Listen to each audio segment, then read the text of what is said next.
ये कहानी है एक ऐसे बंदे की जो बहुत आलसी है, इतना कि उसे बिस्तर से उठने में भी आलस आता है, लेकिन वो सोते सोते हमारी तरह बड़े बड़े सपने देखता है। उसका सपना होता है एक पावरफुल मार्शल आर्टिस्ट बनने का, वो भी बिना मेहनत किए। तो बिना किसी देरी के शुरू करते हैं। इस स्टोरी में एक इतिहासकार वी योनहो एक पावरफुल मार्शल आर्टिस्ट के बारे में जानकारी इकट्ठा कर रहा होता है। उसके सिलसिले में वो माउंटेन में बसे शाओलिन टेम्पल में आया होता है। उस टेम्पल में एक मॉन्क बैठे होते हैं जिन्हें लिविंग बुद्धा कहा जाता है। उनका नाम मास्टर मुसान होता है। वो शांत स्वर में कहते हैं, तुमने कहा तुम वी योनहो के बारे में जानना चाहते हो। उस पर सामने बैठा इतिहासकार कहता है, हाँ बिल्कुल सही, मैं उनके इतिहास के बारे में सामग्री इकट्ठा कर रहा हूँ। मास्टर मुसान कहते हैं, वी योनहो द रेडियंट मार्शल सोवरेन यानी तेजस्वी मार्शल सम्राट, वो एक बहुत ही दयालु और सिद्धांतों पर चलने वाला इंसान था। लगता है बुद्धा ने खुद उसे हमारे पास भेजा था। जो सुना उसे लिखते हुए इतिहासकार कहता है, ओह तो मैं सही सोच रहा था। तो आप मुझे बताइए उसकी एवरीडे लाइफ कैसी थी। उसकी आदतों और रूप की बात करते हुए मास्टर मुसान कांपने लगते हैं। फिर फ्रस्ट्रेट होकर गुस्से से कहते हैं, ओके फक इट, मैं और नहीं कर सकता। ये सुन इतिहासकार हैरान हो जाता है कि वो मौन होकर गाली क्यों बक रहा है। फिर इतिहासकार दूसरी जगह वी योनहो की जानकारी निकालने जाता है। वो जगह होती है हुबेई पेंग क्लान। वहां भी उसे सेम रिएक्शन मिलता है। उसे क्लान से बाहर फेंक दिया जाता है। जिसने बाहर फेंका वो होता है क्लान का सुप्रीम एल्डर पेंग डोग्युक।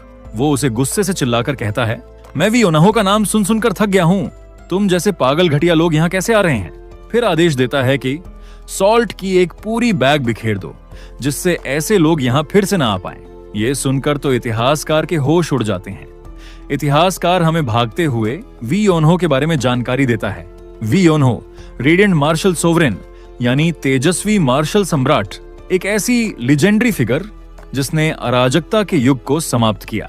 एक सच्चा सज्जन, एक महान योद्धा और ऐसा चिवेलरस वॉरियर जिसे सारी दुनिया याद करती है। कुछ लोग उसे इतिहास का गोट यानी ग्रेटेस्ट ऑफ ऑल टाइम मानते हैं, तो कुछ उसे ग्रेटेस्ट चिवेलरस वॉरियर यानी महानतम शूरवीर योद्धा मानते हैं।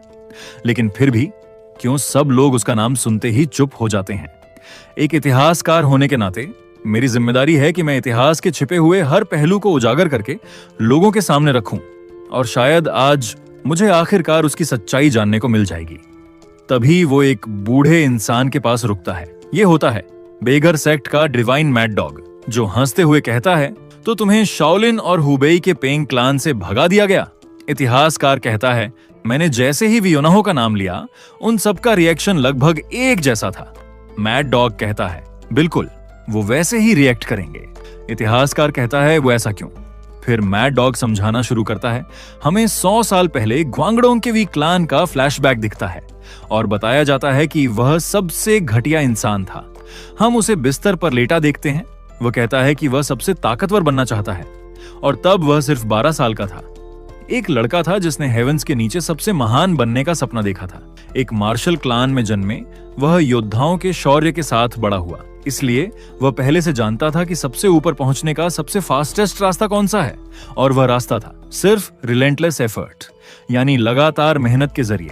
और वह कहता है कि चाहे कोई कितना भी प्रतिभाशाली हो, बिना मेहनत के कुछ नहीं मिलता, और मेहनत ही एकमात्र रास्ता है। लेकिन फिर भी एक छोटी सी दिक्कत थी। वह खिड़की से बाहर देखता है, सूरज डूबता दिखता है और कहता है कि अब शुरू करने में देर हो चुकी है। वह उठता है, फिर से बाहर देखता है और फिर गुमड़ी में सुमड़ी कर फिर लेट जाता है। वह कहता है, क्या शर्म की बात है, आज सबसे महान बनने की फाउंडेशन रखने का पहला दिन था, अफसोस कि ऐसा ना हो सका। और फिर वह कहता है, आज मैं आराम से सोऊंगा और कल ट्रेनिंग करूंगा। थोड़ी देर बाद कोई उसके कमरे में आता है और कहता है कि उठो। योनहो नहीं हिलता। इस वजह से वह आदमी चिल्लाता है कि उठ जा। योनहो उठकर बैठता है और पूछता है, आप क्यों आए हो। यह उसका पिता है, साथ ही ग्वांगडोंग के वी क्लान का पैट्रियार्क और राइटियस चिवलरस सोर्ड्समैन वी जुंगहान। उसके पिता पूछते हैं, तुझे समय का अंदाजा है। योनहो कहता है, मैंने सूरज देखा। पिता पूछते हैं, फिर भी तू बिस्तर में क्यों है। वह कहता है, क्योंकि सूरज डूब रहा था।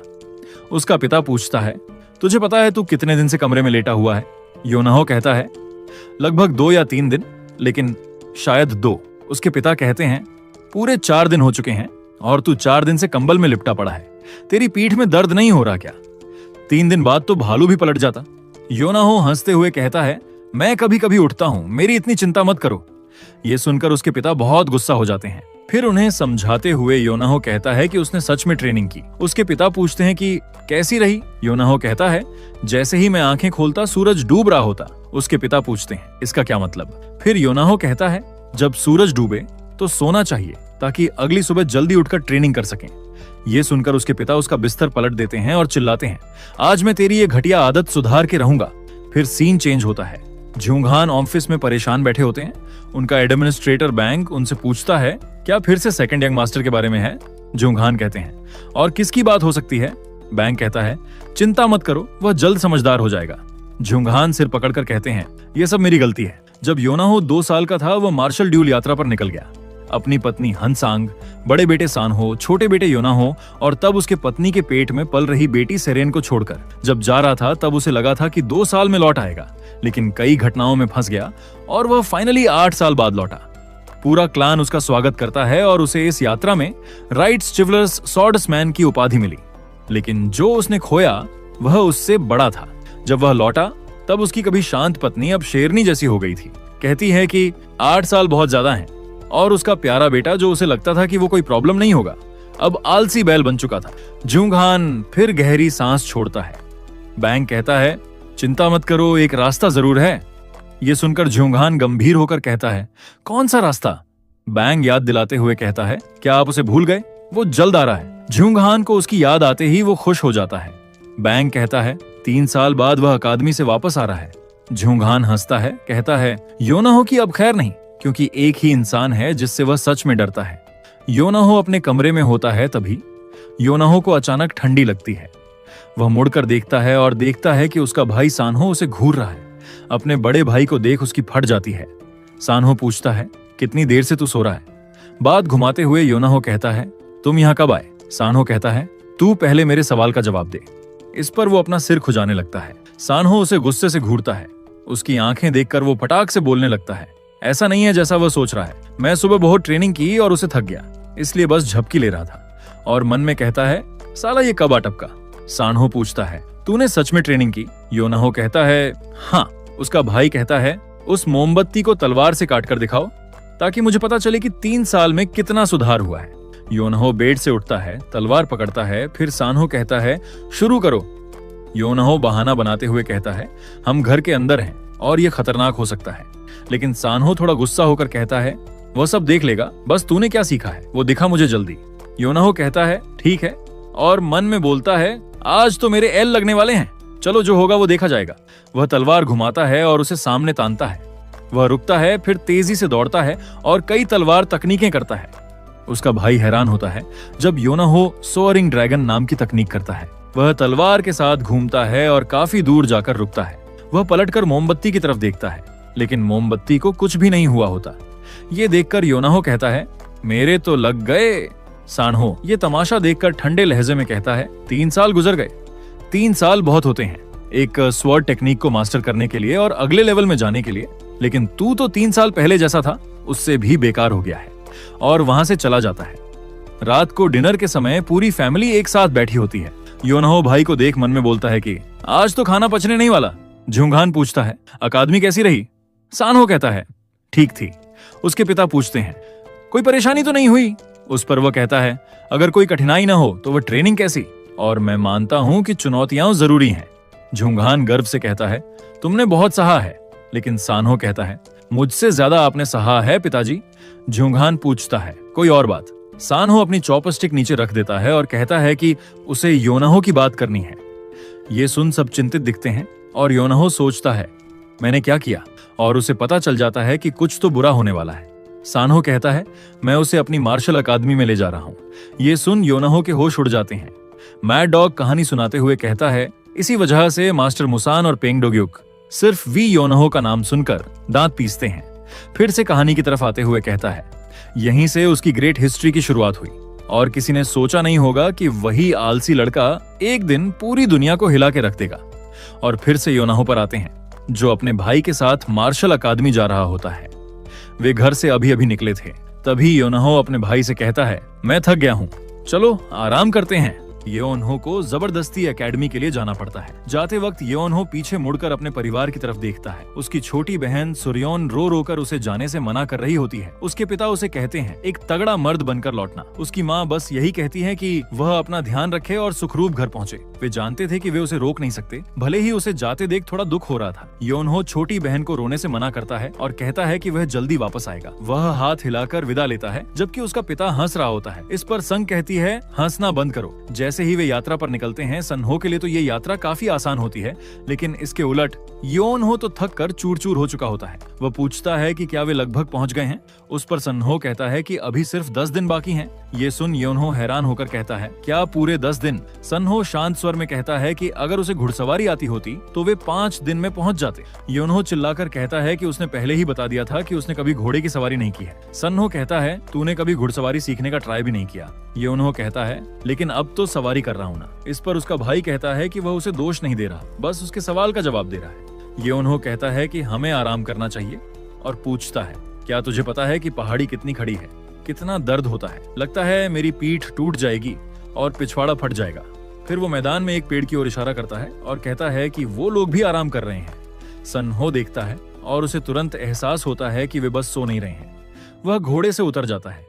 ये देख येओन्हो पूछता है कि वह क्या कर रहा है। सन्हो पास जाकर देखता है कि लाशों पर मक्खियां भिनभिना रही हैं और येओन्हो फिर से पूछता है कि वह कर क्या रहा है।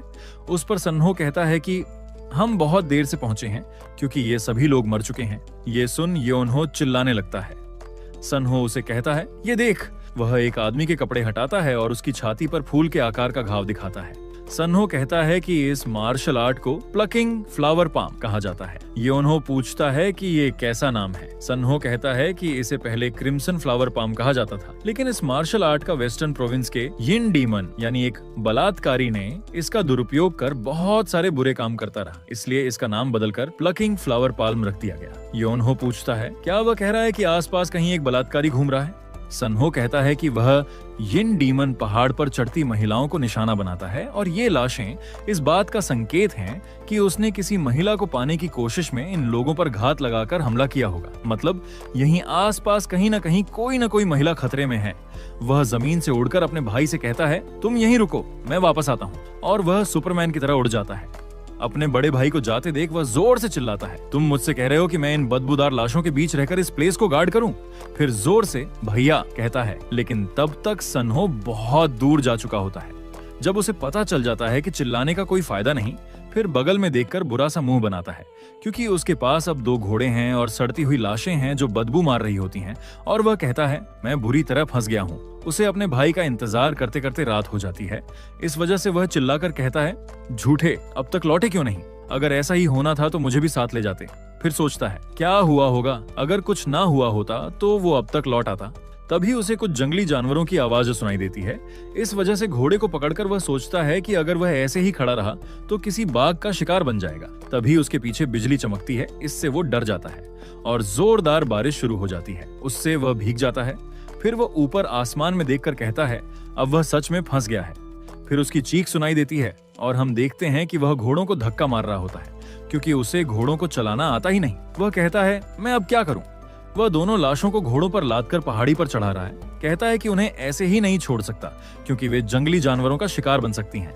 वह उन्हें दफना भी नहीं सकता क्योंकि बारिश हो रही है और अब उसे किसी शरण की जरूरत है जहां वह रुक सके। और घोड़े को जल्दी आगे बढ़ाने के चक्कर में वह उसे जोर से धक्का देता है, लेकिन गलती से घोड़े के नींबू को टच हो जाता है। इस वजह से घोड़े का दिमाग खराब हो जाता है और वह उसे जोर से लात मारता है। इस वजह से येओन्हो चिल्लाते हुए पहाड़ी से नीचे गिरने लगता है, सिर, पीठ और फिर सिर से टकराते हुए झाड़ियों में गिरता है। वह कराहते हुए कहता है उस कमबख्त घोड़े पर विश्वास नहीं करना चाहिए था।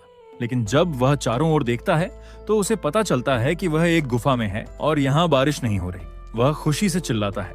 आखिरकार उसे शरण मिल ही गई। घोड़े भी उसके पीछे पीछे आ जाते हैं, अब भी लाशें लादे हुए। येओन्हो उन्हें एक चट्टान से बांध देता है और कहता है हे भगवान, मैं घोड़ों को मार भी नहीं सकता। फिर अपने कपड़ों को देखकर कहता है हे भगवान, ये दुख काहे खत्म नहीं होता बे? लोग कहते थे सफर कठिन होता है, अब समझ आ गया। उसने गुफा के बाहर एक निशान छोड़ दिया है ताकि उसका भाई उसे ढूंढ सके, लेकिन फिर भी वह थोड़ा चिंतित है। ये सोचकर कि अब क्या किया जाए, वह लेट जाता है और सोने की कोशिश करता है। लेकिन उसे नींद नहीं आती। वह कहता है, क्या मेरा भाई ठीक होगा? फिर करवट बदलकर कहता है, मुझे पता है वह कितना पावरफुल है, वह जरूर वापस आएगा, हाँ वह जरूर लौटेगा। सोचते सोचते वह गहरी नींद में चला जाता है, लेकिन घोड़े उनकी रस्सी चबा जाते हैं और बाहर चले जाते हैं उसे अकेला छोड़कर। सुबह निकलती है और फिर ढल भी जाती है, लेकिन ये कुंभकर्ण भाई साहब पूरा दिन जमीन पर मजे में सोते रहते हैं। लेकिन तभी एक अजीब ऊर्जा उसे घेर लेती है और वह नींद में ही हवा में उठने लगता है। वह गुफा की छत की ओर उठते हुए दीवार में समा जाता है, जैसे वह कभी वहां था ही नहीं। जब वह होश में आता है तो सोचता है कि वह ये क्या देख रहा है, क्योंकि वहां एक हरी रोशनी तैर रही है। वह कहता है, मैं कहाँ हूँ? ये गुफा जैसा ही है, और सोचता है कि शायद वह उसी गुफा में है, लेकिन नींद में लुढ़कते हुए गहराई में आ गया है। तभी एक आवाज उसे नसीब वाला कहकर बुलाती है, जिस वजह से वह डर के मारे चिल्लाता है और जमीन पर गिर जाता है। फिर वह एक चमकते गोले को देखता है जो उसे कहता है कि मैं वेलकम करता हूं जो यहाँ अपने भाग्य को ढूंढने आया है। फिर अपना इंट्रोडक्शन करते हुए कहता है, मैं हूं रेडिएंट सोर्ड का उत्तराधिकारी, लिमिटलेस व्हाइट। योनहो पूछता है, क्या यह चमकता गोला है जो मुझसे बात कर रहा है? गोला कहता है, मैं शारीरिक रूप से यहाँ नहीं हूं, लेकिन मेरी विल समय और स्थान से परे से बोल रही है। यदि तू मेरी विल को स्वीकार करता है तो तू दुनिया पर राज करेगा। योनो घबरा जाता है और कहता है, ये तो कोई भूत है, और दुबक के जमीन पर बैठ जाता है। गोला उसे डरने से मना करता है और कहता है, मैं पहले ही मर चुका हूं, बस ये मेरी विल बाकी है। मैंने ये सब उसके लिए तैयार किया है जो यहाँ मेरे बाद आएगा, इसलिए नसीब वाले इंसान, इसे बिना संदेह के स्वीकार करो। योनो कहता है, ये सब बहुत परिचित लगता है, एक गुफा, कोई इंसान नहीं और एक बूढ़े आदमी की अंतिम विल। फिर बहुत ज्यादा खुश होकर कहता है, ये तो वो फेटेड एनकाउंटर यानी भाग्य का मिलन वाला सीन है जो मुरिम कहानियों में होता है। अपनी बढ़ाई करते हुए कहता है, स्वर्ग उसे उसकी अच्छाई के लिए इनाम दे रहा है। अब अगर वो यहीं ताकतवर बन जाए तो उसे मार्शल ट्रेनिंग एकेडमी जाने की भी जरूरत नहीं पड़ेगी।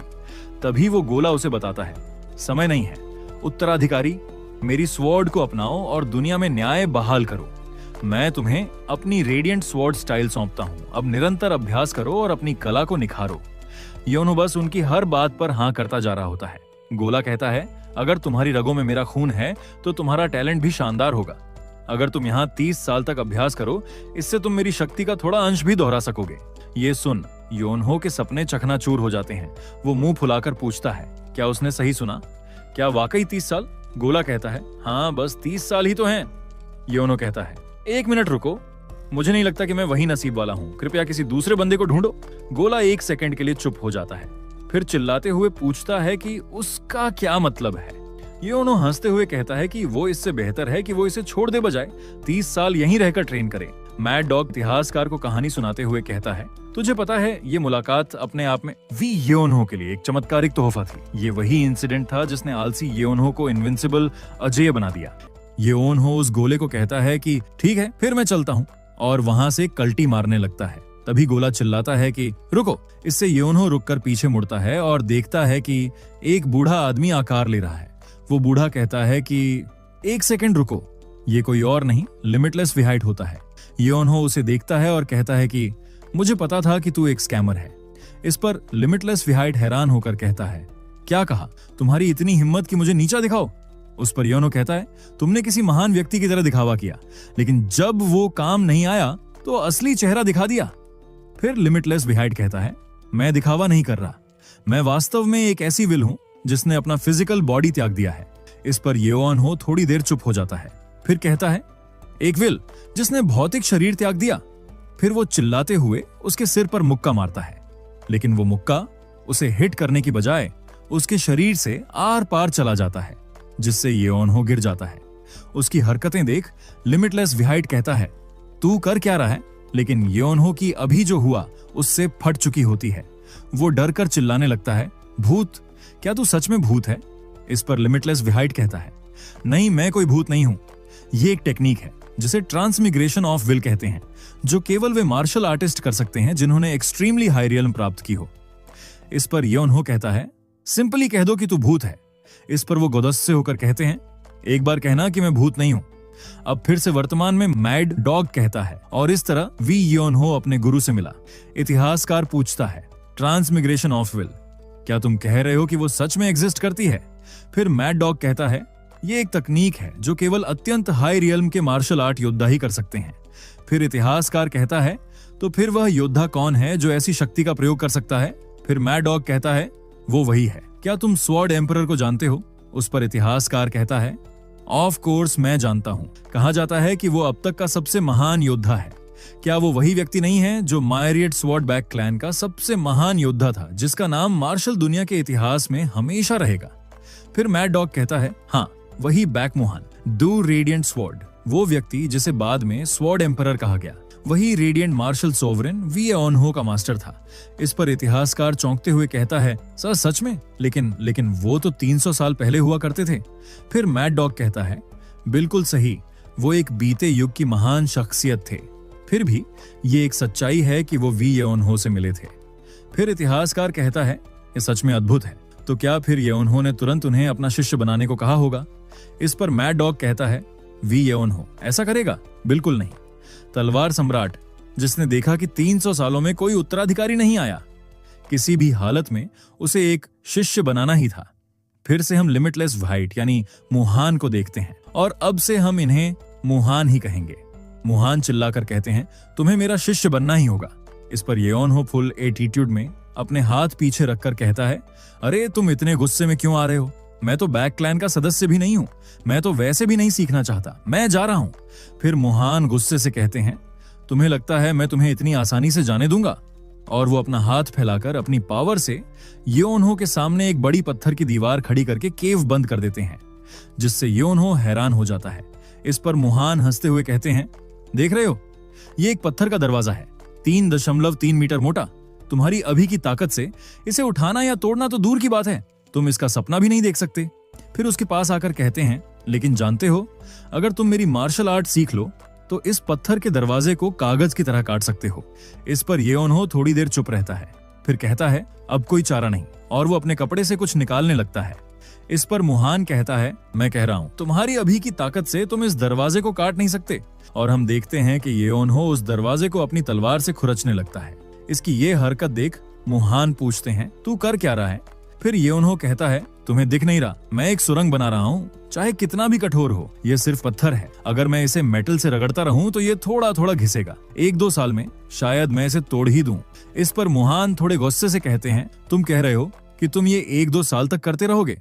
फिर एओनहो कहता है, हाँ, ये बात कौन बोल रहा है? वो जिसने मुझसे 30 साल तक ट्रेनिंग करने को कहा था। इसकी ऐसी बातें सुन मुहान गुस्से से कांपने लगते हैं, और मुहान उसे पागल कहता है और कहता है कि काश उसके पास शरीर होता तो वो उसे मार ही डालता।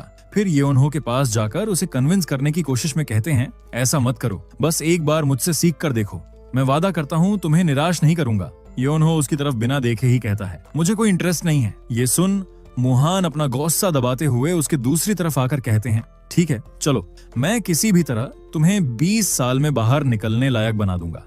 ये सुन एओनहो जमीन पर लेट कर कहता है, 20 साल? उफ, ये तो बहुत ज्यादा है। अगर 3 साल की बात होती तो शायद सोचता। इसकी ये बात सुन मुहान को बहुत गुस्सा आ रहा होता है, फिर भी उसे दबाते हुए कहते हैं, तुम कह रहे हो कि तुम मेरी मार्शल आर्ट सिर्फ 3 साल में सीख लोगे? अगर झांग सानफिंग भी वापस जिंदा हो जाए, वो भी नहीं कर सकता।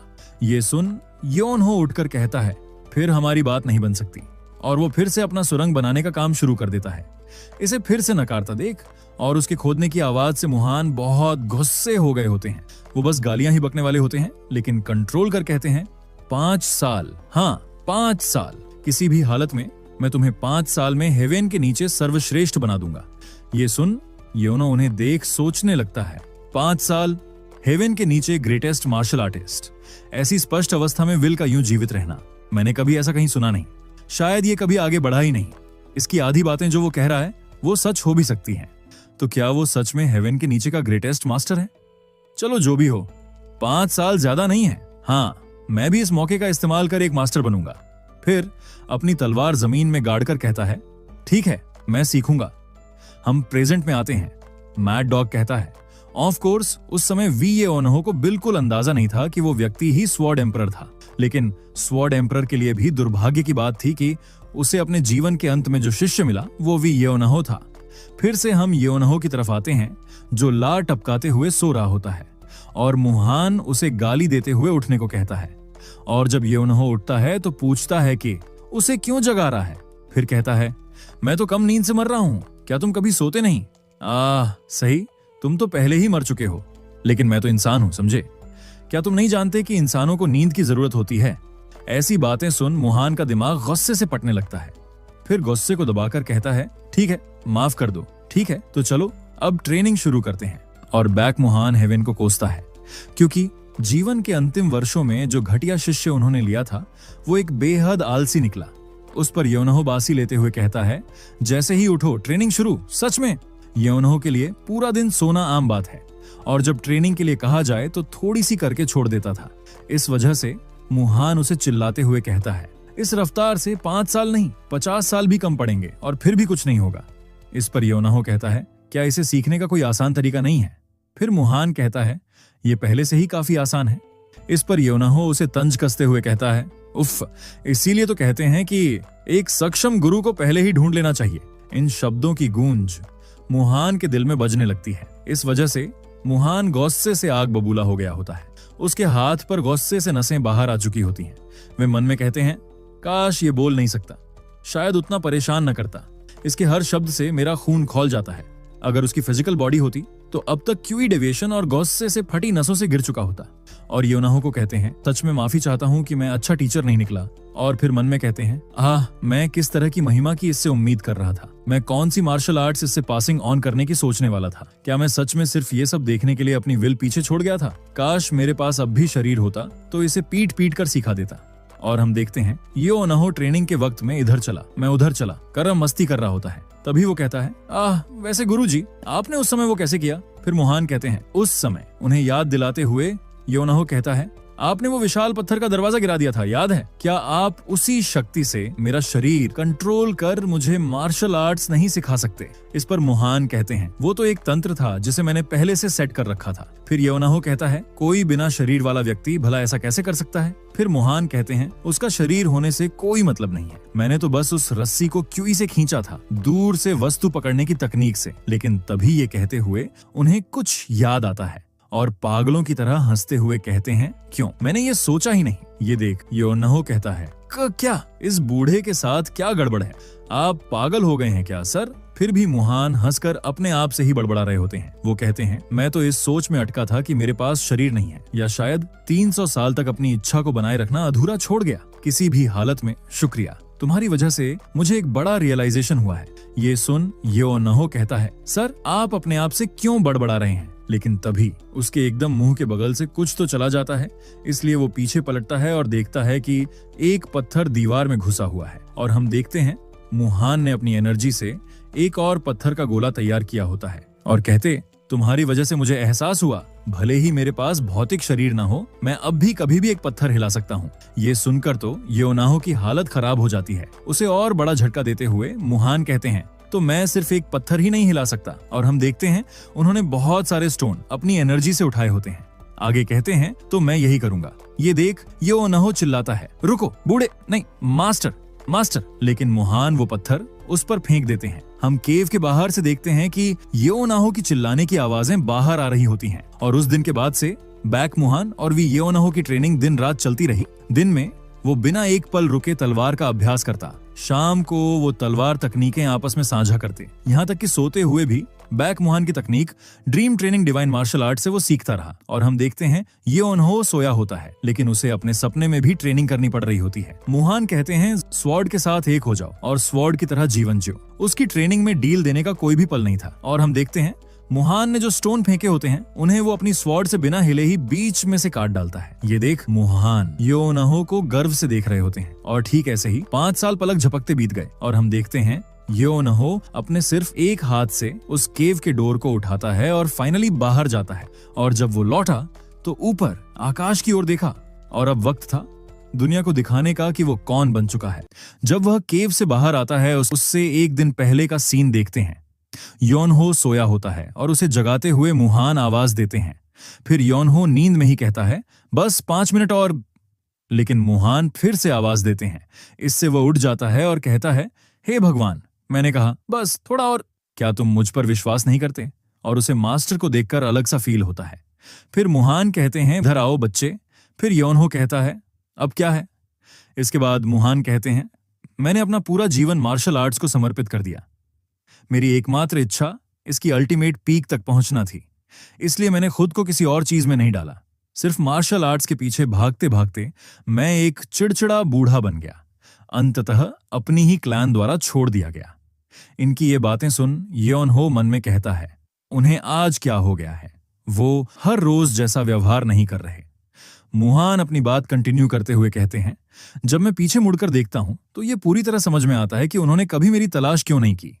मैंने अपने बच्चों और अपने परिवार को मार्शल आर्ट्स के लिए छोड़ दिया। मुझे सच में विश्वास था कि अगर मैं शिखर पर पहुंच गया तो बाकी सब अपने आप आ जाएगा, लेकिन मैं गलत था। मार्शल आर्ट्स आखिरकार इंसानों द्वारा किया जाता है। अगर तुम ह्यूमन मार्ग को नजरअंदाज करते हो और केवल तलवार की धार के पीछे भागते हो तो उसका क्या अर्थ रह जाता है? तुम ही थे जिसने मुझे यह सिखाया। पहली बार मैंने किसी को सिखाने की कोशिश की। मैंने अपना आपा खो दिया, चिढ़ गया, लेकिन तुम्हें धीरे धीरे बढ़ते देखकर मुझे खुशी मिली और मुझे अंततः यह समझ में आया कि किसी की परवाह करना क्या होता है। ये सुन योनहो कहता है, तुम ये सब अभी क्यों कह रहे हो? ऐसे क्यों बात कर रहे हो जैसे हम फिर कभी नहीं मिलेंगे? फिर मुहान कहते हैं, हाँ, वो समय आ गया है। ये सुन वह चिल्लाकर कहता है, क्या कह रहे हो तुम? क्या तुम चाहते हो कि मैं इस पर विश्वास कर लूं? तुमने मुझसे कहा था कि 30 साल ट्रेनिंग करनी है। अभी तो सिर्फ 5 साल हुए हैं। तुम्हारे पास 25 साल और बचे हैं। फिर मुहान कहते हैं, तुम सही कह रहे हो। इस पर योनहो कहता है, फिर ये क्या है? फिर मुहान कहते हैं, जो इनर कोर मैंने तुम्हें दिया ताकि तुम यहां बिना खाना खाए रह सको, उसे बनाए रखना उतना आसान नहीं था जितना मैंने दिखाया। अब मेरी शक्ति खत्म हो चुकी है। समय आ गया है कि हम अलग हो जाएं। इस पर वह कहता है, क्यों? तुमने कुछ बताया क्यों नहीं? अगर तुमने बताया होता तो मैं चला जाता, खुद खाना ढूंढता और ट्रेनिंग के लिए वापस आता। ये सुन मुहान मन में कहते हैं, अगर तुम इस जगह से चले जाते तो तुम वापस नहीं आते। फिर उसे कहते हैं, हाँ हाँ, मैं तुम्हारा दिल पूरी तरह समझता हूं। फिर भी तुम्हारे साथ बिताया गया हर समय मुझे बहुत खुशी दे गया। मैंने उम्मीद की थी कि तुम्हारी यात्रा को दुनिया में और आगे तक देखूंगा, लेकिन इतना भी मेरे लिए काफी है। धरती पर यात्रा करना, दृश्यों और अनुभवों को आत्मसात करना। मेरी आंखों में पहले से ही मैं तुम्हें साफ साफ देख सकता हूं, दुनिया की यात्रा करते हुए, दूर दूर तक जाते हुए। दुनिया को देखो, उसे अपने अंदर लो। अगर तुम ऐसा करोगे तो बाकी सब अपने आप आ जाएगा, लेकिन दुनिया से पहले पहले अपने लोगों को देखो। मैं ऊंचाइयों में इतना व्यस्त था कि मैंने अपने आसपास के लोगों को नहीं देखा। मेरी जैसी गलती मत करना। भले ही मैं तुम्हें फिर कभी ना देख पाऊं, भले ही इस दुनिया में कोई मुझे याद भी ना रखे, तुम्हारे हर हाथ के मोशन में, तुम्हारी तलवार की हर वार में तुम मुझे अपने अंदर लिए हो। इसलिए यह ठीक है, भले ही तुम अत्यधिक ना हो, भले ही तुम्हें कभी ग्रेट न माना जाए। ये सुन योनहो अपना हाथ आगे कर उन्हें रोकते हुए कहता है, मास्टर, ऐसे मत जाइए। अब भी बहुत कुछ है जो मैंने नहीं सीखा। नहीं, बस एक और दिन दे दीजिए प्लीज। लेकिन उसके मास्टर वहां से गायब होते हुए कहते हैं, बस खुश रहना। उन्हें जाता देख वह रोते हुए कहता है, मास्टर, तुम थोड़ी जल्दी बता देते तो क्या चला जाता। और वह फूट फूट कर रोने लगता है। फिर आगे हम योनहो को केव के बाहर देखते हैं, जो अपने कपड़े को देख गुस्से से कहता है, तो इसलिए उन्होंने गायब होने से पहले कुछ नहीं कहा था। और हम देखते हैं कपड़े पर कुछ तो लिखा होता है। वह आगे कहता है, उन्होंने ये सब लिखने का समय कब निकाला? जिद्दी बूढ़ा, अगर जाना ही था तो शांति से जा सकते थे ना। फिर चिल्लाकर कहता है, ये सब आखिर है क्या? बाइक मुहान के गायब होने से पहले उन्होंने योनहो के कपड़े पर एक मैसेज सिल दिया था। सारांश में वो कुछ ऐसा था, योनहो ने जो मार्शल आर्ट्स तेज गति से 5 साल में सीखी, वो अब भी अधूरी है। मुहान जानते थे कि योनहो ट्रेनिंग छोड़ देगा जब वे गायब हो जाएंगे, इसलिए बैक मुहान ने उसके शरीर में एक विशेष यंत्र डाला जो उस इनर कोर के इर्द गिर्द केंद्रित है, जिसे मुहान ने उसे सोते हुए निगलवाया था। ये योनहो की मार्शल स्किल्स को अपने आप बढ़ाता है। तकनीकी रूप से वो बिना कुछ किए ताकतवर होता रहेगा, लेकिन ये इतना आसान नहीं है। अगर योनहो द्वारा इकट्ठा किए गए अनुभव और टेक्निक्स उस गति से पीछे रह गए जिससे कोर परिपक्व हो रहा है, तो कोर उसकी इंटरनल एनर्जी को चूसते हुए उसे मार डालेगा। सरल शब्दों में, अगर तुम ढीले पड़े तो मर जाओगे। यह समझने पर योनो कहता है, उस पागल बूढ़े ने मुझे चालाकी से बेवकूफ बना दिया। फिर उस पर आगे और लिखा होता है कि तो जाओ, धरती की यात्रा करो, दुनिया को देखो। एक बार जब तुम देखोगे तो कुछ महसूस करोगे, और अगर तुम कुछ महसूस करोगे तो तुम कुछ पाओगे। किसी कोने में मुरझा मत जाना। बड़ा सोचो, बड़ा जियो। इस पर योनहो कहता है, धत्त तेरे की मास्टर। आगे लिखा होता है। इस बात को ध्यान में रखते हुए तुम्हें सबसे पहले जहां जाना चाहिए वो है यूरीम। राज्य के ग्रैंड स्कॉलर को खोजो और उनके पास समय बिताओ। तुम निश्चित रूप से कुछ सीख कर आओगे। और यूरीम के बाद ये देख, उसका दिमाग सुन्न पड़ जाता है और कहता है, तुम सच में सबसे बुरे हो। तुम चाहते हो मैं कितनी जगहों पर जाऊं? फिर बॉडी स्ट्रेच करते हुए कहता है, हट, मैं तो सीधे घर ही जाने वाला था, लेकिन अब मुझे ये सब निपटाकर ही घर जाना होगा। इसलिए कृपया चिंता मत करना। माँ, पिताजी, भाई शायद ठीक ही होंगे, है ना? फिर यहां से जाने से पहले अपने मास्टर को प्रणाम करता है और वहां से जाते हुए कहता है, मैं वापस नहीं आने वाला, ध्यान में रखना। तुमने हमेशा मुझे मुसीबत में ही डाला है। और अब ये यूरीम है कहां और मैं वहां जाऊं कैसे? योनहो जाने के बाद उसके पीछे केव में एक वाइट परछाई अपीयर होती है और यह उसका मास्टर होता है, जो जोर जोर से हंसकर कहता है, अगर वो दुनिया के बारे में नहीं सीखेगा तो मम्मी की तरह सूख कर मरेगा। तुम अंधेरे कमरे में सोकर सड़ जाना चाहते हो जैसे कोई मम्मी। मैं ऐसा नहीं होने दूंगा। वैसे भी दुनिया बहुत बड़ी है और तुम्हारा मार्शल आर्ट्स घर में रहेगा तो वो भी बर्बाद हो जाएगा। तू नटखट बच्चा, तुम्हारी वजह से मैं खुश था, खुश रहो। और फिर वह धीरे धीरे गायब होता है और फिर समय बीत गया और अगले सीन में हम वियोनो को एकदम बुरी हालत में देखते हैं। वह कहता है, एक्सक्यूज मी, क्या ये बेगर सेक्ट है? लकड़ी पर बैठा बंदा मन में कहता है, ये मम्मी जैसा दिखने वाला कौन है? और उसे हाँ कहता है। और ये होता है ब्रांच चीफ जांग इल। उसे योनहो कहता है, मैं आया हूं क्योंकि मुझे कुछ सवाल पूछने हैं। फिर जांग कहता है, क्या तुम्हारे पास पैसे हैं? फिर योनहो कहता है, क्या मुझे इसके लिए पैसा देना पड़ेगा? फिर जांग कहता है, बिल्कुल, इस दुनिया में कुछ भी मुफ्त नहीं मिलता। फिर योनहो को देख मन में कहता है, आवाज लड़के की है, लेकिन ये तो 50 का लग रहा है। क्या बवाल है, मैंने हर तरह के भिखारी देखे हैं, लेकिन ये तो सबका बाप है। ये तो इंसान भी नहीं लग रहा। फिर उसे कहता है, तुम्हें देखने से ऐसा लगता है जैसे हम दोनों एक ही काम में हैं, इसलिए मैं मुफ्त में मदद करना पसंद करूंगा, लेकिन व्यापार व्यापार होता है। ये सुन योनहो कहता है, एक ही काम? फिर जांग कहता है, हाँ, हम दोनों भिखारी हैं। इस पर योनहो छाती ठोंक के कहता है, मैं भिखारी कैसे हूं? फिर जांग कहता है, ठीक है, तुम बस दोस्त हो।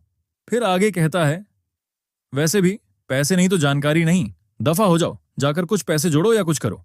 इस पर योनहो कहता है, मैं भिखारी नहीं हूं, मैं भीख क्यों मांगू? फिर जांग कहता है, सिर्फ भिखारी ही नहीं मांगते, एक बार तुमने मांगा तो तुम भिखारी हो। तुम्हारा चेहरा देखकर अगर सामने टोकरी रख दो तो तुम खूब कमाओगे। तुम अपने भिखारी बनने के पोटेंशियल का वेस्ट कर रहे हो। तभी थोड़ी देर चुप हो जाता है और फिर खुश होकर कहता है, क्या तुम ये काम करना पसंद करोगे? उस पर वह कहता है, कौन सा काम? फिर अगले सीन में योनहो भीख मांग रहा होता है और उस पर पैसों की बारिश हो रही होती है। फिर से वह बेगार सेक्ट में जंग के पास आता है और जंग उसकी कमाई देख खुशी से कांप रहा होता है। फिर हंसते हुए कहता है, इससे मिले आधा दिन भी नहीं हुआ और इसने इतना कमाया जितना मैं 6 मंथ में भी नहीं कमा पाता। फिर चिल्लाकर कहता है, धन का देवता आ गया है, धन का देवता यहां है। ये सब सुन झोपड़ी के बाहर का एक भिखारी कहता है, क्या चल रहा है? फिर झोपड़ी के अंदर योनहो को जांग कहता है, वैसे भी तुम क्या जानना चाहते थे? फिर योनहो कहता है, प्रसिद्ध ग्रैंड स्कॉलर्स की सूची, वो कहां रहते हैं, उन्हें क्या पसंद है और उनकी खासियतें क्या हैं? इस पर जांग कहता है, ये तो आसान है, हो जाएगा। फिर योनहो कहता है, साथ ही फेमस ब्लैकस्मिथ्स की सूची और वही इंफॉर्मेशन।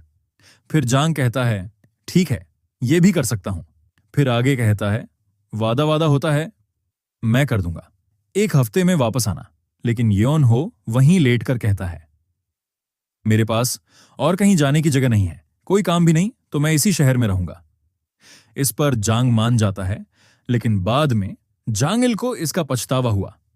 अगले दिन एक भिखारी जांग के पास चिल्लाते हुए आता है कि इमरजेंसी है, ब्रांच चीफ।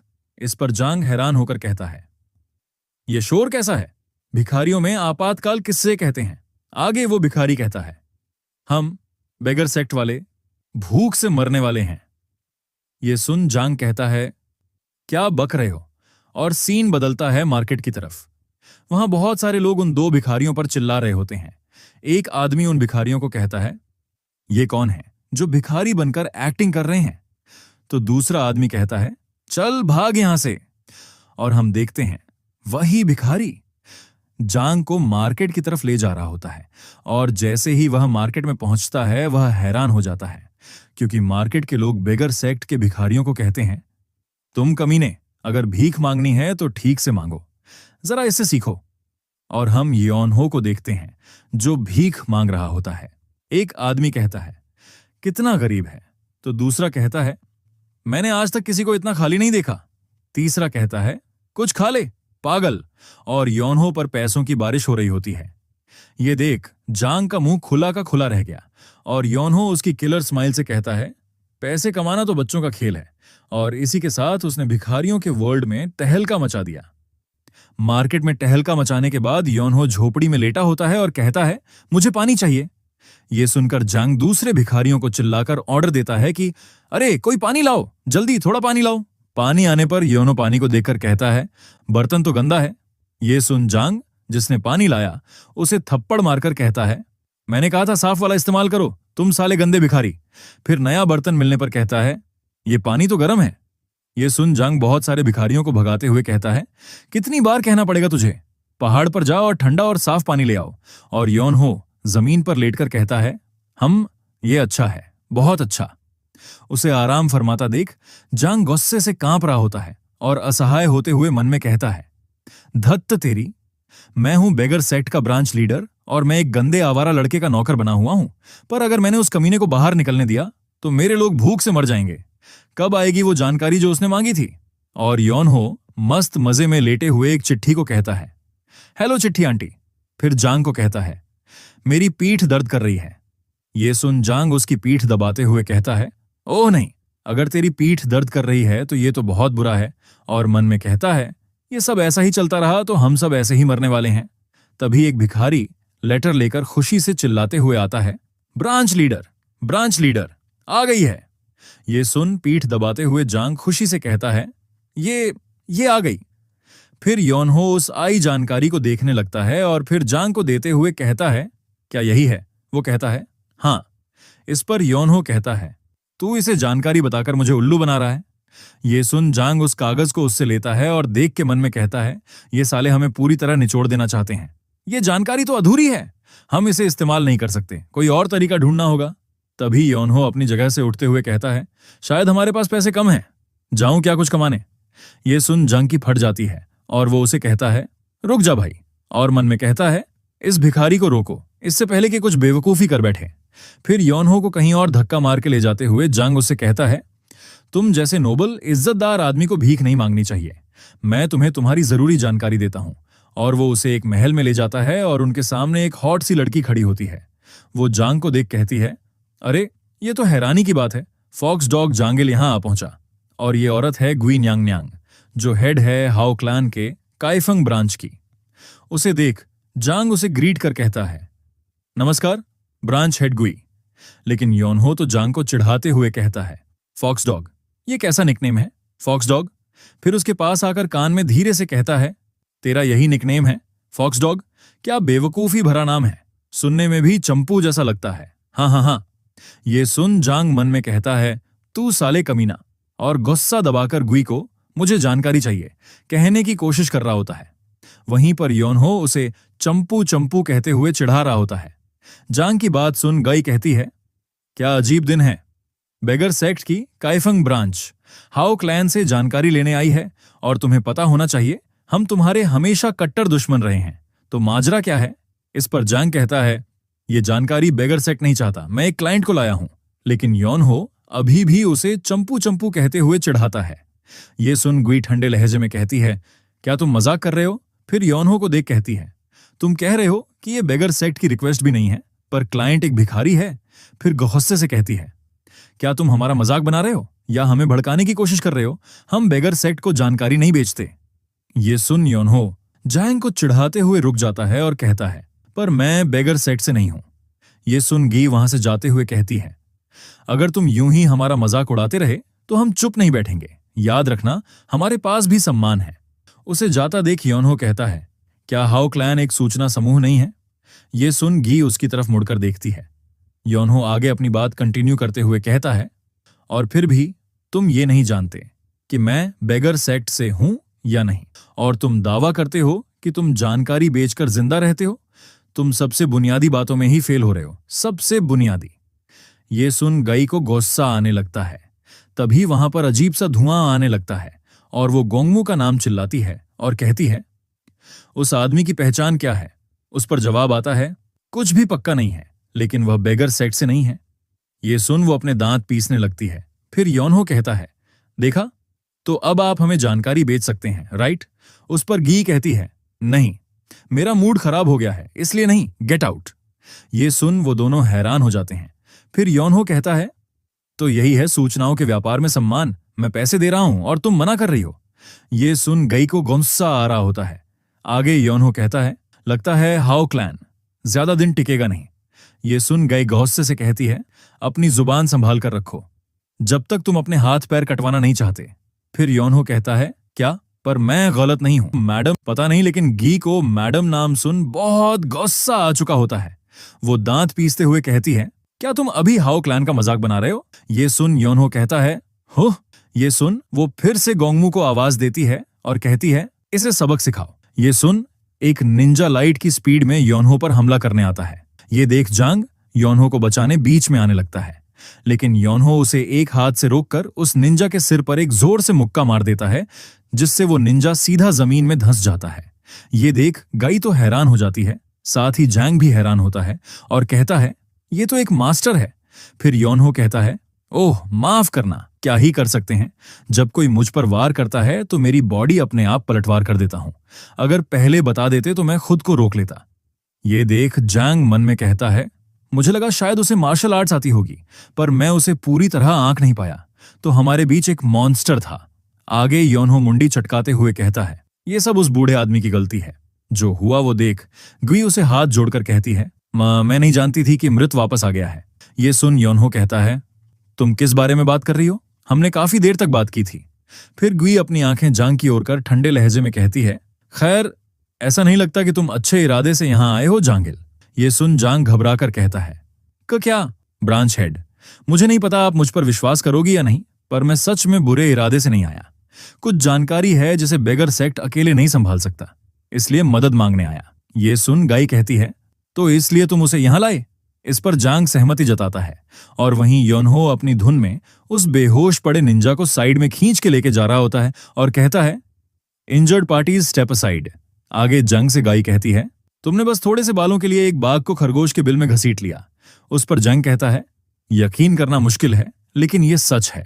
ये सुन ग्वाई सीरियस टोन में कहती है, ठीक है, मैं तुम्हारी बात मान लेती हूं, ब्रांच लीडर ऑफ किफिंग। इस पर जंग थैंक यू कहता है। फिर गुई आगे कहती है, लेकिन जानकारी सौंपना एक पूरी तरह अलग बात है। कारण चाहे जो हो, उस आदमी ने हमारे किसी व्यक्ति को चोट पहुंचाई है और हाउ क्लैन को उसका सही मुआवजा मिलना चाहिए। इस पर योनहो कहता है, मुआवजा?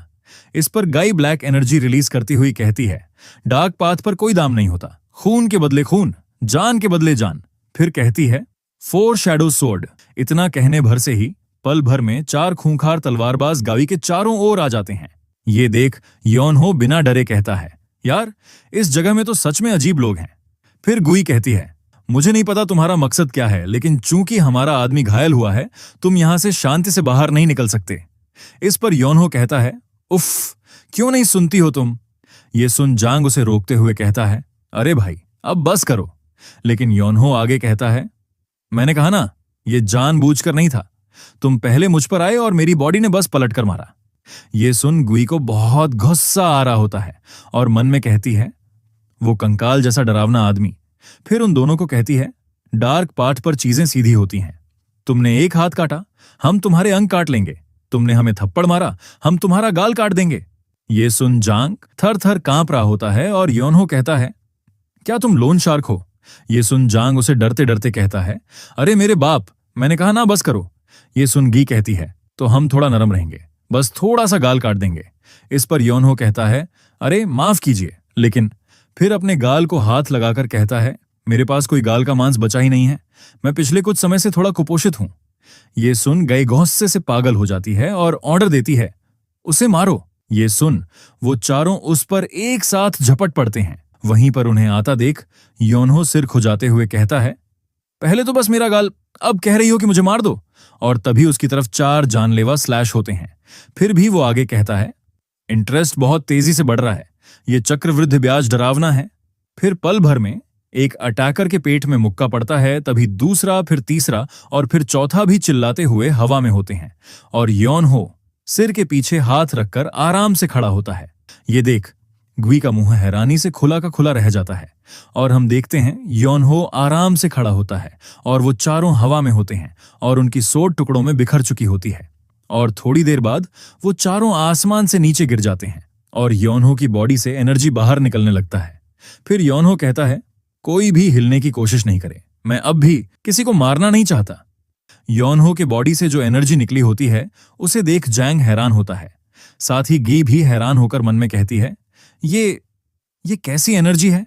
फिर यौनहो आगे बिना इमोशन के कहता है, मेरे मास्टर ने कहा था जो 2 बार हमला कर सकता है वो 3 या 4 बार भी कर सकता है, इसलिए कभी भी भविष्य की मुसीबतें अधूरी मत छोड़ो।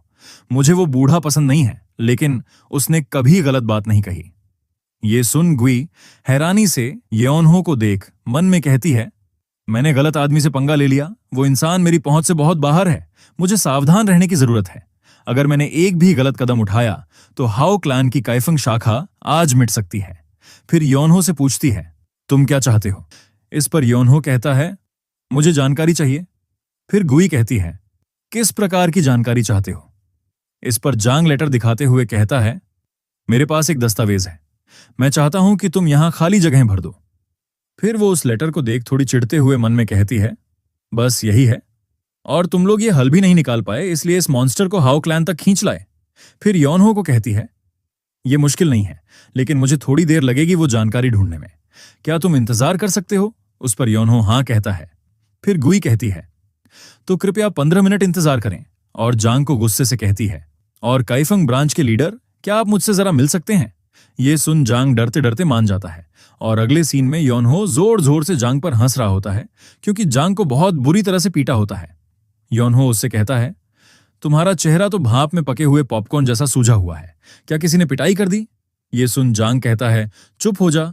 फिर यौनहो कहता है, भिखारियों का क्लैन भी कुछ खास नहीं है, हाओ क्लैन से पिट गए। ये सुन जांग गुस्से से कहता है, तुझे क्या लगा वो औरत हाओ क्लैन की बस एक आम सदस्य थी। नहीं बेटे, वो औरत हाओ क्लैन के मुखिया की बेटी है। वो चुड़ैल अगली क्लैन लीडर है, अगली क्लैन लीडर। वो ऐसी चुड़ैल है जो एलिक्सिर को चावल की तरह खाती है और स्पिरिचुअल पिल्स को कैंडी की तरह चबाती है। मैं भला उसका सामना कैसे कर सकता था। तभी उसके पीछे वही चुड़ैल आ जाती है। अपने पीछे गाय को खड़ा देख जांग की हालत खराब हो जाती है। फिर गाय कहती है, मैं वो जानकारी ले आई हूं जो आपने मांगी थी।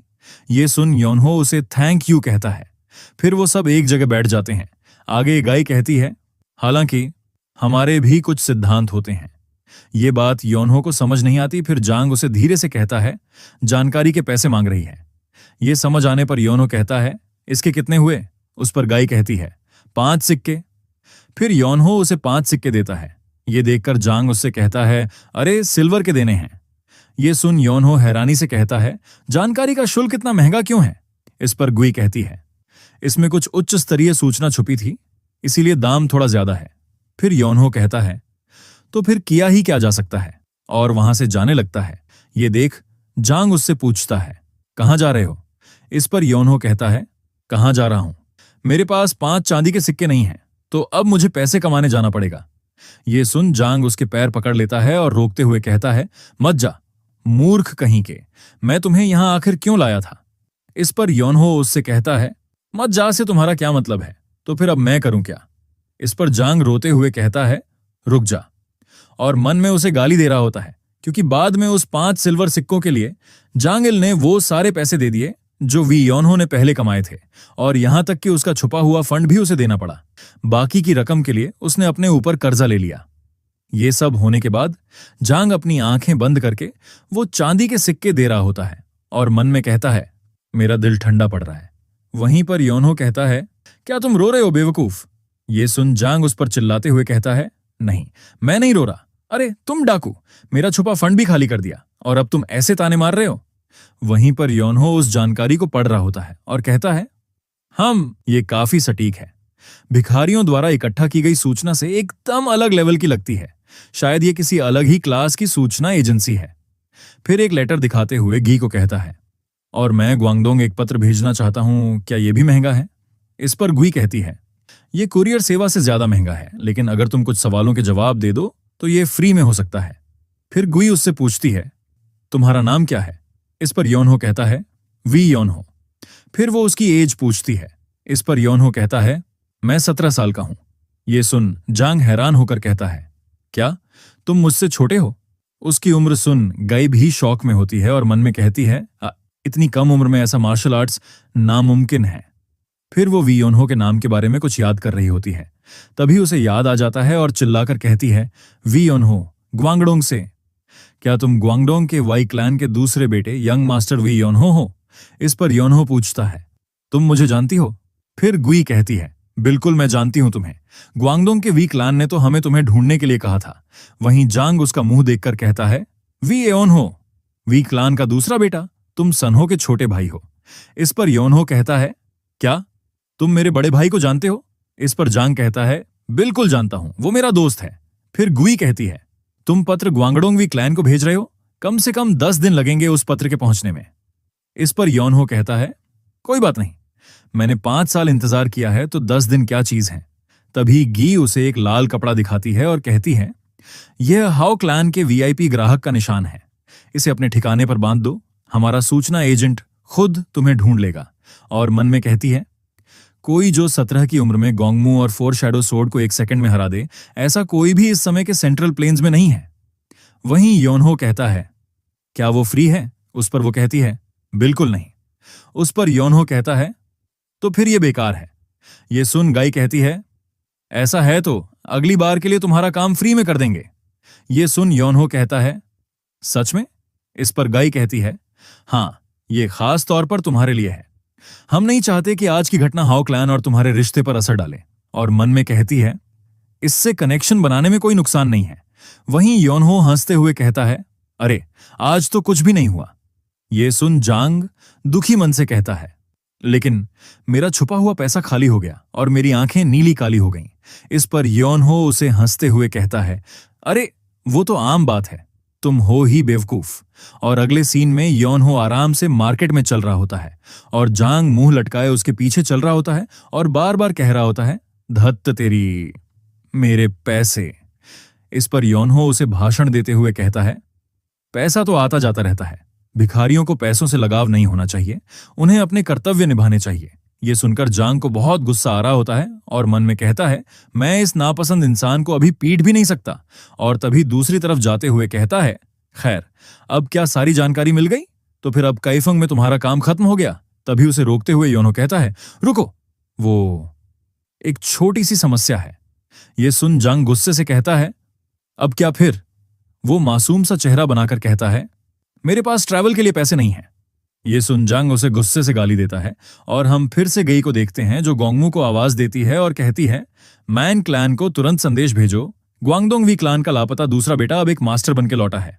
और अगले सीन में हम योनहो को हनलिन ग्रैंड एकेडमी के सामने देखते हैं और हमें सोंगनिम हनलिन ग्रैंड एकेडमी का सीन दिखता है जो बहुत खूबसूरत होती है। और उसी एकेडमी में एक आदमी चाय के मजे ले रहा होता है। ये होते हैं मुन यू ह्वान और इन्हें 3 एब्सोल्यूट ग्रैंड स्कॉलर का टाइटल मिला होता है। तभी उनके पास उनकी बेटी आती है और कहती है, एक मेहमान आया है। ये होती है मुन युनजी। उस पर ह्वान कहते हैं, लेकिन आज तो किसी की भी मेरे साथ अपॉइंटमेंट नहीं है। फिर उनजी कहती है, वो कह रहे थे कि वो गो का खेल खेलना चाहते हैं। गो एक चेस जैसा ही गेम होता है जो होशियार लोग खेलते हैं। गो गेम का नाम सुन ह्वान बहुत खुश हो जाते हैं। फिर उनजी उस मेहमान को ले आती है। ये मेहमान कोई और नहीं, वी योनहो होता है। ह्वान को योनो कहता है, उम्मीद है मेरी अचानक आने से कोई असुविधा नहीं हुई। ये सुन वो कहते हैं, असुविधा? कैसी बात कर रहे हैं? मेहमान का आना ही तो एक विद्वान की खुशी है।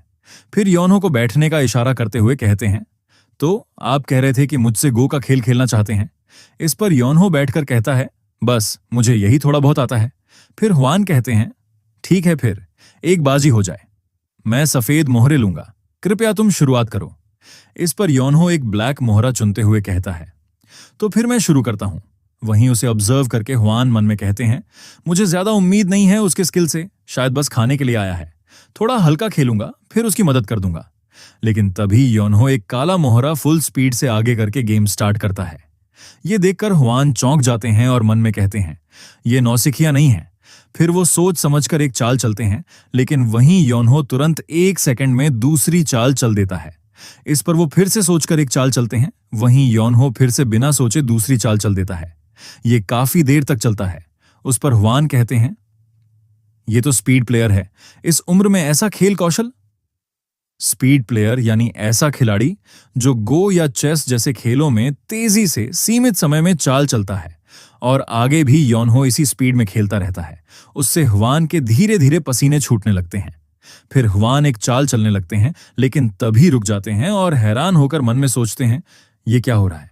ये सिर्फ स्पीड प्ले नहीं है, क्या ये कोई बैटल डीमन है? तभी उन्हें रुका देख योनहो कहता है, तुम खेलोगे नहीं। योनहो ने जो गो गेम में चाल चली होती है, उसे देख हुआन उससे बहुत इंप्रेस हुए होते हैं और उसकी चालों को देखकर उन्हें उसके बिहेवियर का अंदाजा हो रहा होता है। वो मन में उसकी चाल देखकर कहते हैं, कमाल है, ऐसी उथल पुथल भरी स्पिरिट जैसे मचलती हुई खतरनाक लहरें हों।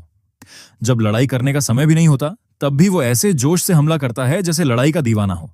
अगर जरा सा भी फायदा नजर आ जाए तो वो भूखे भूत की तरह झपटता है और जहर की तरह काटता है। वो सच में एक बैटल डीमन है। फिर गेम के एंड में हुआन कहते हैं, अच्छा मुकाबला था, तुम्हारा खेलने का अंदाज काफी अनोखा है। उस पर योनहो कहता है, धन्यवाद, ये सब एक भयानक गुरु के जुल्म का नतीजा है। फिर हुआन पूछते हैं, तुम्हारा कोई गुरु था? ये सुन योनहो को ट्रेनिंग के दिन याद आते हैं, जहां उसका मास्टर कहता है, अगर तुम हार गए तो 10 गुना ट्रेनिंग, और अगर मैं हार गया तो 3 दिन की छुट्टी। ये याद कर वो कहता है, हाँ, एक कमीना बूढ़ा। फिर आगे कहता है, अगर आपको आपत्ति ना हो तो मैं यहां थोड़ा और रुकना चाहूंगा। मेरे मास्टर ने कहा था कि कन्फ्यूशियस एकेडमी में रहना। ये सुन हुआन कहते हैं, अच्छा, तो तुम अपने मास्टर की आखिरी इच्छा पूरी कर रहे हो? ऐसे में तो मुझे तुम्हारी मदद करनी ही होगी। मैं तुम्हारे लिए एक कमरा तैयार करवा देता हूं, जितना चाहो रुकना। फिर अपनी बेटी से कहते हैं, तुम हमारे मेहमान के लिए कमरा और कपड़े तैयार करो, और पहले मेहमान को बाथरूम दिखाओ। उस पर युंजी हां कहती है। वहीं योनहो उन्हें कहता है, लेकिन मेरे पास पैसे नहीं हैं।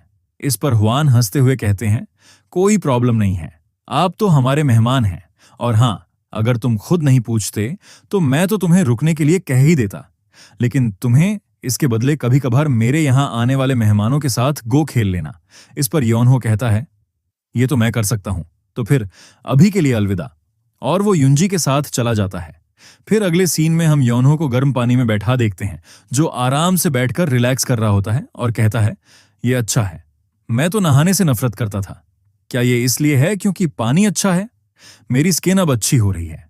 फिर अपने मास्टर को इमेजिन कर कहता है, मैं इतना खुश हूं कि मेरी आंखों में आंसू आ रहे हैं। ये सब उस कमीने बूढ़े की वजह से है। वहीं बाथरूम के बाहर उसके लिए कपड़े लेकर इंतजार कर रही युंजी बोर हो रही होती है। इस वजह से वो अपने पैर से दरवाजा नॉक करती है और मन में कहती है, मुझे सच में समझ नहीं आता, पिताजी ने ऐसे इंसान को मेहमान के तौर पर क्यों रखा।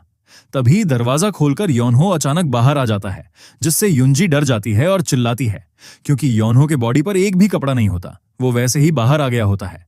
फिर योनहो उससे पूछता है, क्या हुआ? उस पर वो शर्माते हुए दूसरी तरफ देखकर कहती है, अरे तुमने तो डरा ही दिया, मैंने सोचा भूत है। फिर टॉवल देते हुए कहती है, कृपया खुद को थोड़ा ढक लीजिए। फिर योनहो वो टॉवल लेता है। कुछ सेकंड बाद युंजी उसे देखती है तो शर्म आने लगती है, क्योंकि योनहो नहाने के बाद बहुत हैंडसम दिख रहा होता है। टॉवल लपेटने के बाद उसकी तरफ देखकर कहता है, क्या अब ठीक है? लेकिन वहीं युंजी उसका इतना बदला रूप देखकर कहती है, तुम हो कौन? उसके बाद कुछ दिन ऐसे ही बीत जाते हैं। एक दिन उंजी अपने पिता को चिल्लाकर कह रही होती है, पिताजी, कृपया उस आदमी से कुछ कहिए। उस पर हुआन कहते हैं, कौन सा आदमी? उस पर युंजी कहती है, वो मेहमान। वो आदमी पूरे दिन कमरे से बाहर ही नहीं आता। खाना खाने के अलावा वो बस दिन भर सोता रहता है। पूरा पहला हफ्ता वो यही कर रहा है। उस पर हुआन कहते हैं, सोचने की बात है, मैंने तो उसका नाम भी नहीं पूछा। फिर युंजी कहती है, पिताजी, आपने ही कहा था कि आलस पाप है ना? आप हमेशा मेहनत पर जोर देते थे, लेकिन फिर भी आप उस आदमी की आलस को क्यों नहीं कोसते, चाहे वो मेहमान ही क्यों ना हो? उस एक आदमी की वजह से माहौल बिगड़ गया है।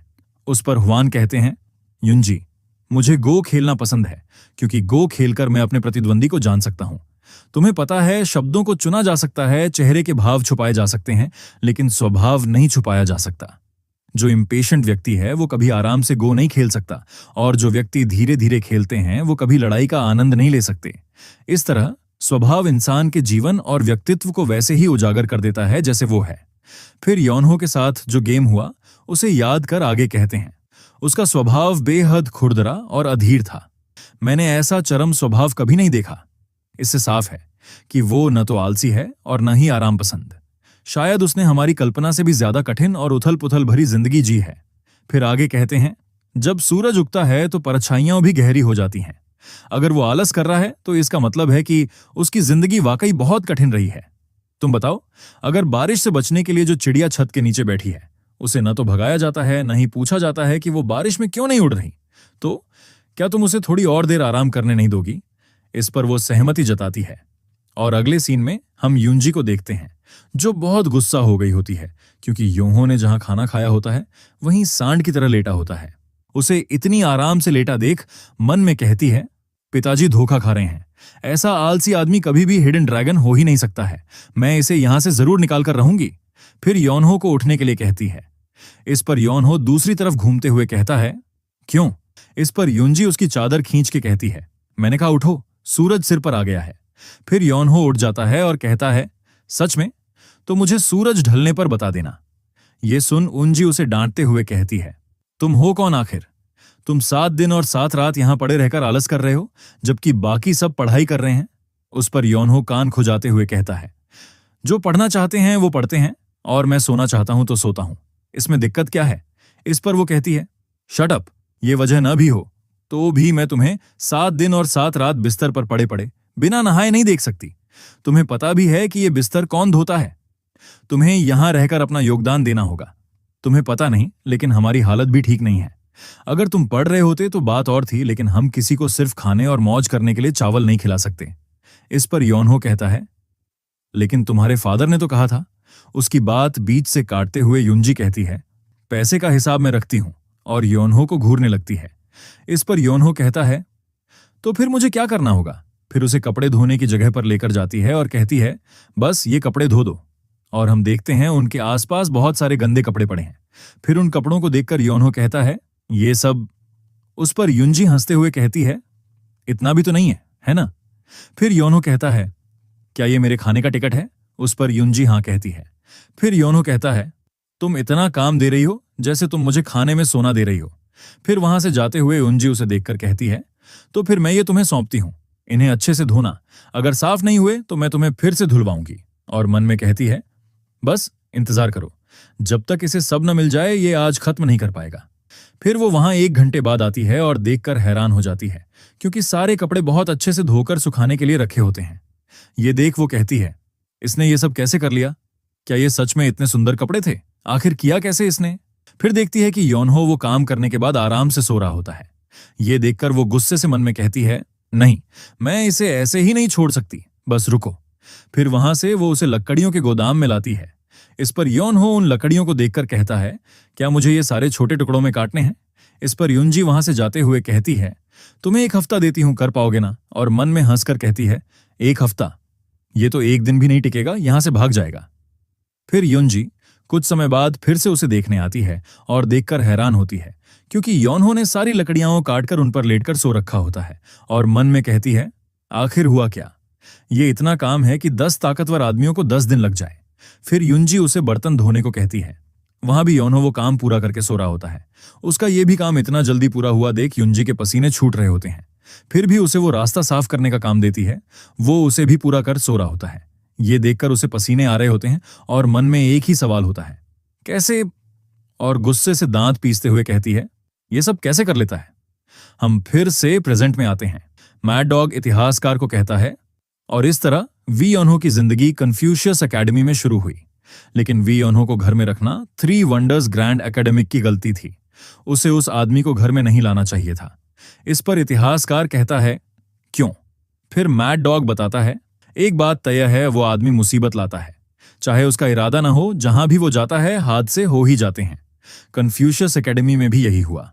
जब से वी योनहो आया है, एकेडमी का शांत और सुकून भरा माहौल अचानक होने वाली परेशानियों से भर गया है। इस पर इतिहासकार कहता है, आखिर हुआ क्या था? फिर मड डॉग कहता है, ये सब शुरू हुआ एक गो के खेल से।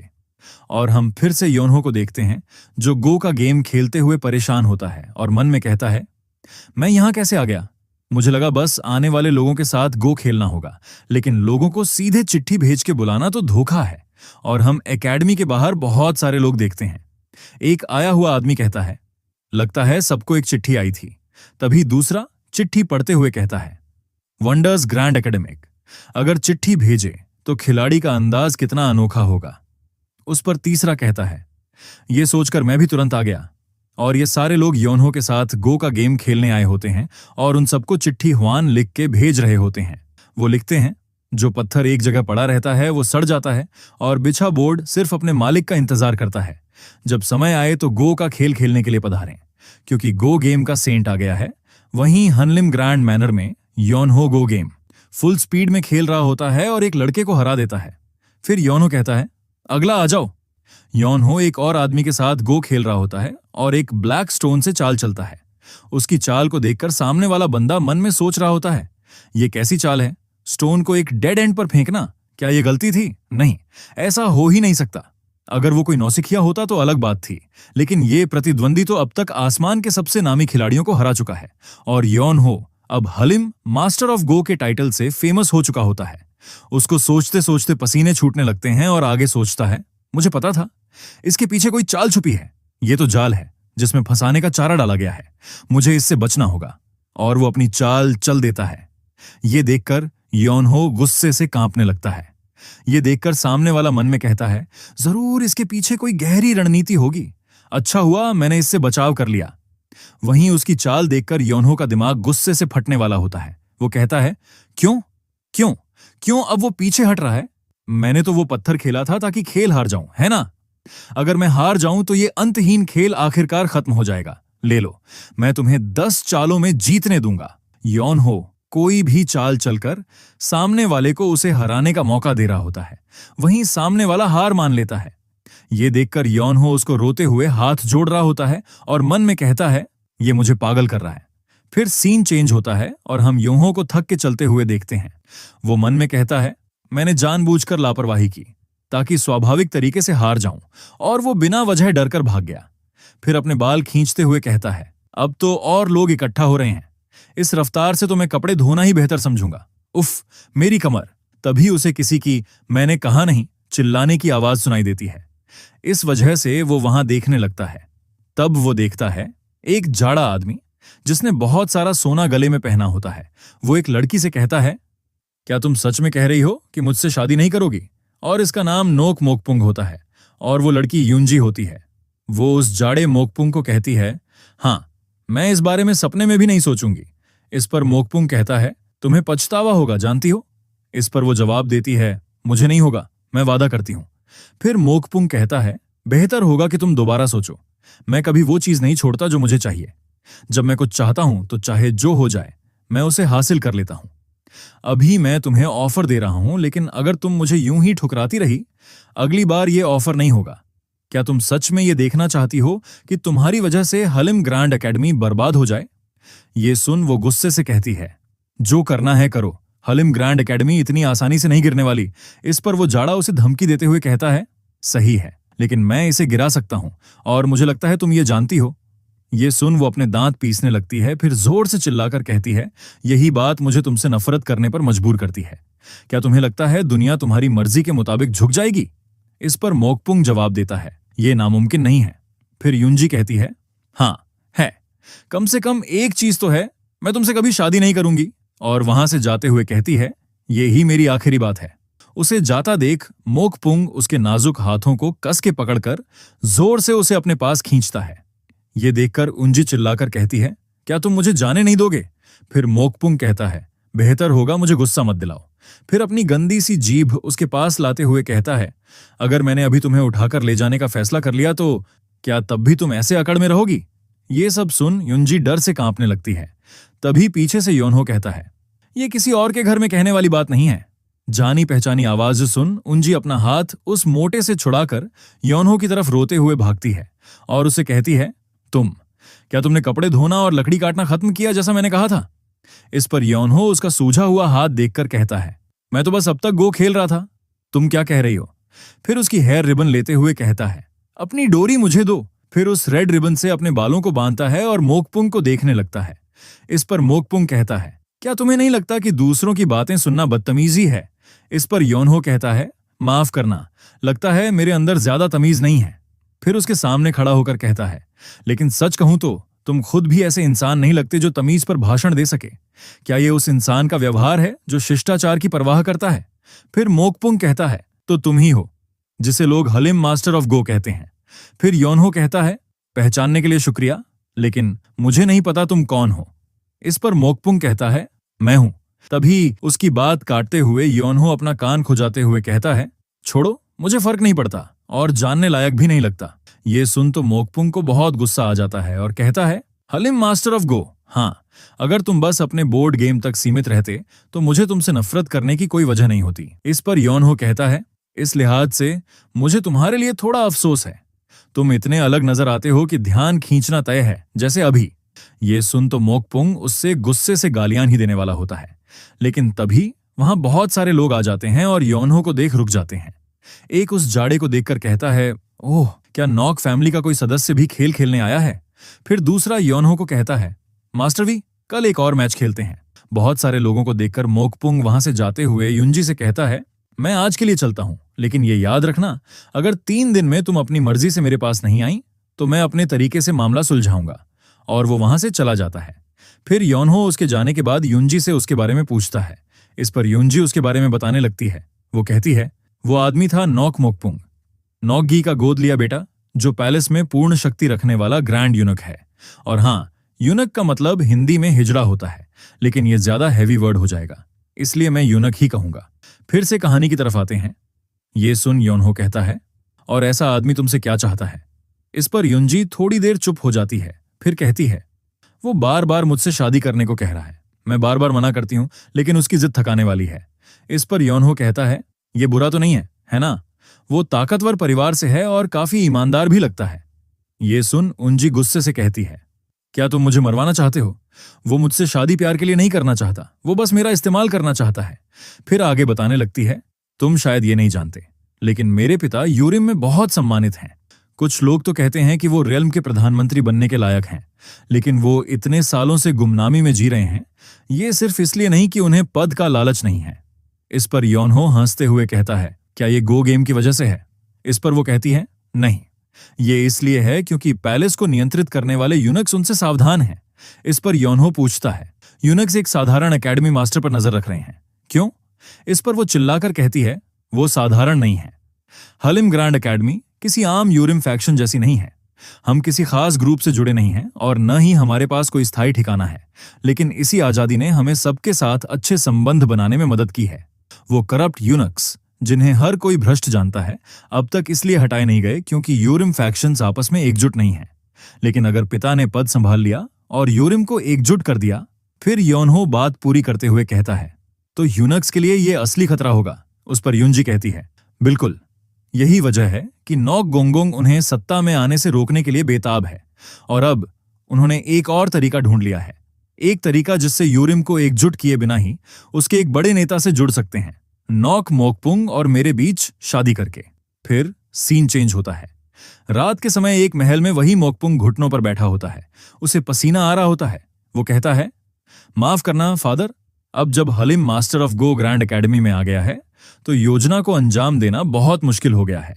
उस पर उसके सामने वाला इंसान विंडो से बाहर देखते हुए कहता है, हालिम मास्टर ऑफ गो, क्या वो बस एक बेवकूफ नहीं है जो बोर्ड गेम खेलता है? और ये इंसान यूनक्स ग्रुप का ग्रैंड यूनक होता है। इसके 2 नाम होते हैं, नॉक गोंगोंग या नॉकगी, लेकिन हम इसे नॉकगी ही कहेंगे। फिर मोकपुंग कहता है, वो समस्या नहीं है, लेकिन अब देश भर से ताकतवर लोग उसके मैच देखने के लिए यहां जुट रहे हैं। हम अब कोई कदम नहीं उठा सकते। अगर हमने लापरवाही की तो ये उल्टा पड़ सकता है।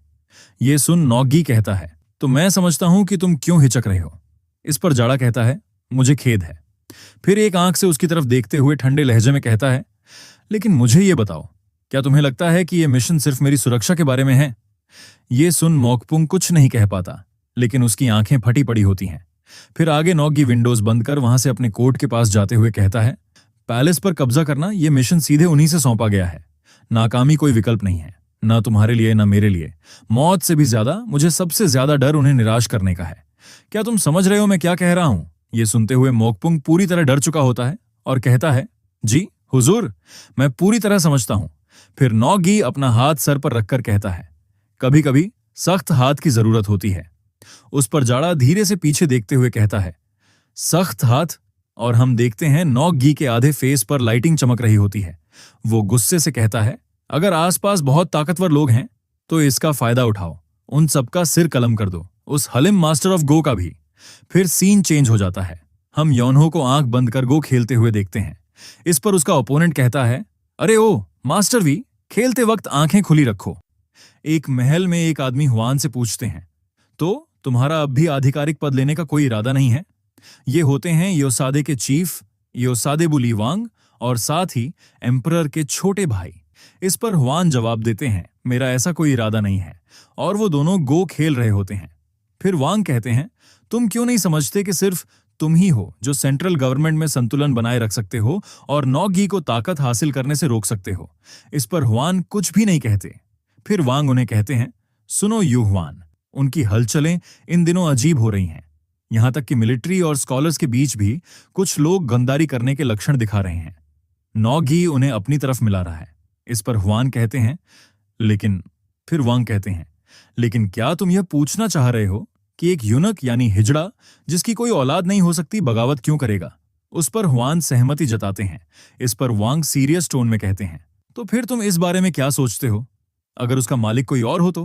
हिजड़ों के बीच सत्ता की जद्दोजहद हमारी कल्पना से भी ज्यादा डरावनी है। और फिर भी नौगी, जिसके पास कोई ताकत नहीं है और फाउंडेशन भी नहीं था, सबको हराकर आज की अपनी जगह पर आ पहुंचा। लेकिन क्या यह अजीब नहीं है? जो लोग उसके खिलाफ थे उनकी जिंदगी हादसों में चली गई, और जो खिलाफ नहीं भी थे वे भी अचानक बीमारियों से मर गए, जैसे किसी ने पहले से ही उसके चढ़ने की सीढ़ी तैयार कर रखी हो। इस पर हुआन कहते हैं, यह महज एक इत्तेफाका भी हो सकता है। फिर वांग कहते हैं, मैं भी हाल तक यही सोचता था, लेकिन उसकी ताजा हरकतें देखकर मैंने सोचना शुरू किया, क्या पता उसके पीछे कोई और हो। इसीलिए मुझे तुम्हारी जरूरत है। तुम्हें स्कॉलर्स को एकजुट करना होगा, तभी हम उनका मुकाबला कर पाएंगे। इस पर हुआन कहते हैं, मैं इस बारे में और सोचूंगा। फिर वांग कहते हैं, ठीक है, इसे अभी छोड़ देते हैं। मुझे बताओ, वो जो हुनरमंद आदमी तुमने बताया था वह कैसा है? योनहो का जिक्र होते ही हुआन थोड़े शौक होते हैं। फिर खुश होकर कहते हैं, वह गजब का इंसान है, जैसे खुद को छुपाने की कोशिश कर रहा हो। ये सुन वांग थोड़े हैरान होकर कहते हैं, चूंकि तुम उससे इतने प्रभावित हो, मैं भी जानना चाहता हूं मैं उससे कब मिल सकता हूं। फिर पीछे देखते हुए हुआन कहते हैं, मेरा ख्याल है उंजी उसे लेने जा चुकी है। तभी उंजी की आवाज सुनाई देती है। ये सुन हुआन पीछे देखकर कहते हैं, ओह तुम आ गए, उसे अंदर लाओ। फिर हम योनहो को पानी से भीगा हुआ देखते हैं। वो सिर खुजाते हुए पूछता है, क्या आपने मुझे बुलाया था? उसे ऐसा देख वांग हैरान हो जाते हैं। फिर हुआन योनहो से पूछते हैं, सुबह सुबह तकलीफ देने के लिए माफी चाहता हूं, नींद अच्छी आई? इस पर योनहो कहता है, हाँ बहुत अच्छी नींद आई। अफसोस बस इतना है कि किसी ने मेरे मुंह पर ठंडा पानी नहीं डाला, नहीं तो मैं और सो सकता था। फिर हुआन हंसते हुए कहते हैं, अच्छा ऐसा हुआ, फिर भी अच्छा है कि तुमने अच्छी नींद ली। फिर वांग को इंट्रोड्यूस करते हुए कहते हैं, मैंने तुम्हें इसलिए बुलाया है कि तुम्हें किसी से मिलवाना चाहता हूं। आगे वांग आंख मारते हुए योनहो से कहते हैं, बस एक बूढ़ा जो रास्ते से गुजर रहा है, ऐसा ही मान लो। इस पर योनहो उन्हें हाथ जोड़ते हुए कहता है, यह बहुत गहरी और किस्सों से भरी हुई बात है, लेकिन आप यहां क्यों आए हो? ये सुन वांग कहते हैं, क्या मतलब है तुम्हारा? हल्लिम मास्टर ऑफ गो के पास मेरा क्या काम हो सकता है? मैं तो बस गो का खेल खेलना चाहता हूं। ये सुन योनहो आह भरते हुए कहता है, मुझे नहीं लगता यह मुमकिन है। इस पर वांग हैरान होकर कहते हैं, मुमकिन नहीं? फिर योनहो अपने कपड़े झाड़ते हुए कहता है, हाँ। फिर वांग कहते हैं, आप पहले से ही उन लोगों से खेल रहे हैं जो हवेली में आते हैं। इस पर योनहो कहता है, मैं ये नहीं कह रहा कि मैं गो नहीं खेलूंगा, मेरा मतलब है आपको रूल का पालन करना होगा। आपसे पहले और लोग आए हैं तो कृपया इंतजार कीजिए बूढ़े साहब। फिर वांग हंसते हुए कहते हैं, अगर यही समस्या है तो मैं इसे हल कर सकता हूं, मैं बाकी लोगों से समझौता कर लूंगा। इस पर योनहो कहता है, क्या यह हल कहलाता है? यह तो दूसरों के साथ जबरदस्ती है। ये सुन तो वांग के होश उड़ जाते हैं और कुछ कह नहीं पाते। आगे योनहो कहता है, देखने से ही लग रहा है कि आपकी ऊंची हैसियत है, तो अगर आप कहेंगे तो बाकी लोगों को मानना ही पड़ेगा, लेकिन वे राजी नहीं होंगे। भले ही तुम्हें ऐसा न लगे, लेकिन मेरे भी अपने प्रिंसिपल्स और वादे हैं। ये सुन वांग मन में कहते हैं, ये शख्स मेरी उम्मीद से ज्यादा जिद्दी निकला। मुश्किल है। फिर उसे कहते हैं, क्या आप एक बार एक्सेप्शन नहीं कर सकते? उस पर योनहो कहता है, मैंने कहा था आपको बस इंतजार करना होगा। इस पर आगे वांग कुछ कह नहीं पाते। तभी अब तक शांत बैठी युंजी अपने पिता से कहती है, फादर, मेरे ख्याल से मैं इसे हल कर सकती हूं। वही वांग योनहो को मनाने की कोशिश कर रहे होते हैं और योनहो मना कर रहा होता है। युंजी की बात सुन हिवान कहते हैं, तुम कर सकती हो? उस पर युंजी हाँ कहती है। फिर गुस्से से योनहो की तरफ जाते हुए मन में उसकी बातें याद करते हुए कहती है, उसूल, वादे, मजाक कर रहे हो ना? ये शख्स आखिर है कौन?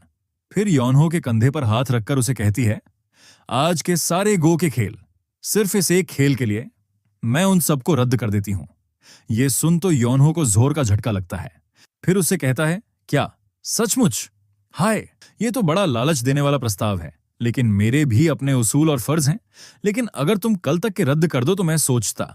इस पर युंजी कहती है, कल तक नहीं, अगर आज ही थोड़ा आराम चाहिए तो चालबाजी मत करो। अब कोई और समझौता नहीं होगा, अभी फैसला करो। और बस योनहो मान जाता है और चेयर पर बैठकर कहता है, खेल शुरू करो। ये सब देख वांग हुआन को घूर रहे होते हैं। उस पर हुआन कुछ भी नहीं कह पाते। फिर वांग मन में योनहो को देख कहते हैं, यह सबसे बुरा है। क्या यह वही आदमी है जो सिर्फ बातें करता है? दिल तो कर रहा है कि उठकर चला जाऊं, लेकिन एक बार शुरू कर दिया तो अंत तक खेलना ही पड़ेगा। देखते हैं तुम कैसे आदमी हो। और एक चाल चल देते हैं। थोड़ी देर बाद गेम खत्म हो जाता है और रात हो जाती है। फिर भी वांग उनके बीच जो मुकाबला हुआ उसे देख कुछ तो सोच रहे होते हैं। फिर हुआन उनके पीछे से पूछते हैं, क्या तुम्हें उसके साथ गो का खेल अच्छा नहीं लगा? इस पर वांग कुछ जवाब नहीं देते और उन्हें ब्लैक स्टोन से रेड ऑरा निकलता हुआ दिख रहा होता है। वो मन में कहते हैं, कितना उग्र अंदाज है खेलने का। ये तो ऐसा अंदाज जो लड़ाई के मैदान में भी दिखाई देता है। उसने कैसी जिंदगी जी है। फिर योनहो के साथ जो मैच हुआ उस समय को याद कर कहते हैं, लेकिन यह मेल नहीं खाता। ना तो वह उग्र अंदाज जो बोर्ड पर दिखा और ना ही वह आलसी अंदाज जो वह आमतौर पर दिखाता है। ये वे काबिलियत नहीं है जिसकी मुझे तलाश है। फिर वहां से जाते हुए हुआन से कहते हैं, ये तो वक्त की बर्बादी थी। मुझे समझ नहीं आता तुम उसे इतना काबिल क्यों मानते हो? इस पर हुआन कहते हैं, क्योंकि मैंने देखा था। ये सुन वो पीछे देखकर पूछते हैं, क्या देखा? फिर हुआन उनके मैच को याद कर बताते हैं, उससे गो खेलते वक्त एक लम्हे में मैंने एक दिव्य चाल चली थी। वह चाल इतनी अच्छी थी कि मुझे भी अपनी तारीफ करनी पड़ी। मुझे लगा खेल खत्म हो गया है, तो मैंने बोर्ड से नजर हटाई और दूसरी तरफ देखा। वहां था एक सेल्फलेसनेस का चेहरा, जो सिर्फ वही दिखाते हैं जो पूरी तरह अपने काम में डूबे हों।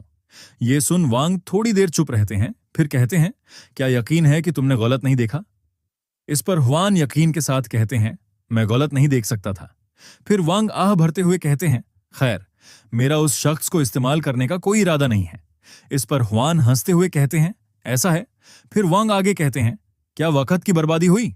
नहीं, चूंकि तुमसे मिल लिया इसे बर्बादी नहीं कह सकते। वैसे भी मुझे कल सुबह जल्दी निकलना है। ये सुन हुआन पूछते हैं, इतने व्यस्त हो? इस पर वांग कहते हैं, मैंने बताया था ना, आजकल माहौल बिल्कुल अच्छा नहीं है। इस पर हुआन कहते हैं, समझ गया। फिर वांग आसमान में तारे देख मन में कहते हैं, अफसोस की बात है। हालांकि यह रात तो इतनी मुकम्मल है कि उदास होने की कोई वजह ही नहीं। तभी अंधेरे में कुछ लोग एकेडमी में आ जाते हैं। ये वही मोटा मोकपुंग होता है। उससे एक मास्क वाला बंदा कहता है, तैयार है। इस पर मोकपुंग कहता है, अच्छा। और उसके पीछे झाड़ियों में बहुत सारे मास्क लगाकर अटैकर छुपे होते हैं। फिर उन्हें ऑर्डर देते हुए कहता है, जल्दी से सबको काबू में करो। इतना सुनते ही वो सारे अटैकर बिजली की रफ्तार से एकेडमी में घुस जाते हैं। एकेडमी के अंदर दरवाजे पर एक गार्ड जम्हाई दे रहा होता है और उसके ऊपर वो अटैकर आ जाते हैं। पर अच्छाई देखकर वो गार्ड ऊपर देखता है और कुछ करता उससे पहले ही वो मास्क अटैकर उसे मार देते हैं।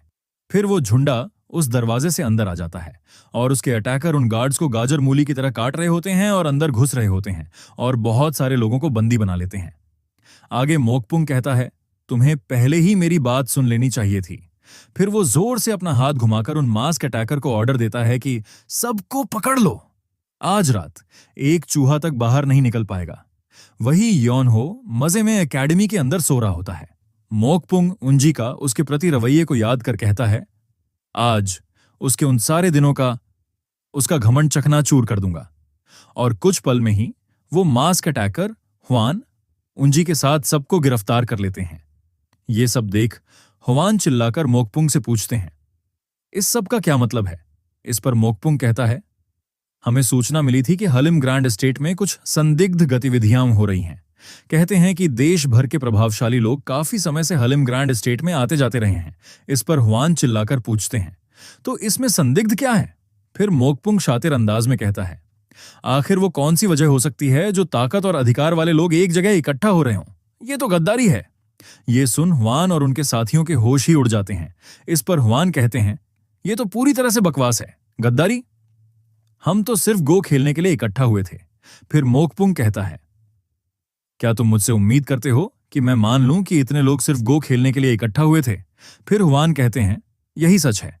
आपने हलीम मास्टर ऑफ गो के बारे में अफवाहें तो सुनी होंगी। इस पर मोकपुंग कहता है, अफवाहें मैंने सुनी हैं, लेकिन अफवाहें कभी भी बनाई जा सकती हैं, है ना? फिर सारे बंदियों में किसी को ढूंढ रहा होता है। फिर एक मास्क वाले अटैकर को पूछता है, और वो आदमी कहां है? इस पर मास्क वाला पूछता है, आप किसे ढूंढ रहे हैं? फिर मोकपुंग कहता है, वो आदमी हलिम मास्टर ऑफ गो या जो भी कहलाता है वो कहां है? इस पर मास्क वाला कहता है, इन सारे बंदियों के अलावा कोई और एकेडमी में नहीं था। यह सुन मोकपुंग कहता है, क्या वो भाग गया या पहले ही चला गया? हमारे आने के बाद भागना नामुमकिन था, तो वो पहले ही चला गया होगा। किस्मत वाला निकला। फिर सारे बंदियों से कहता है, वैसे भी अगर आप लोग निर्दोष हैं तो आपको जल्द ही छोड़ दिया जाएगा।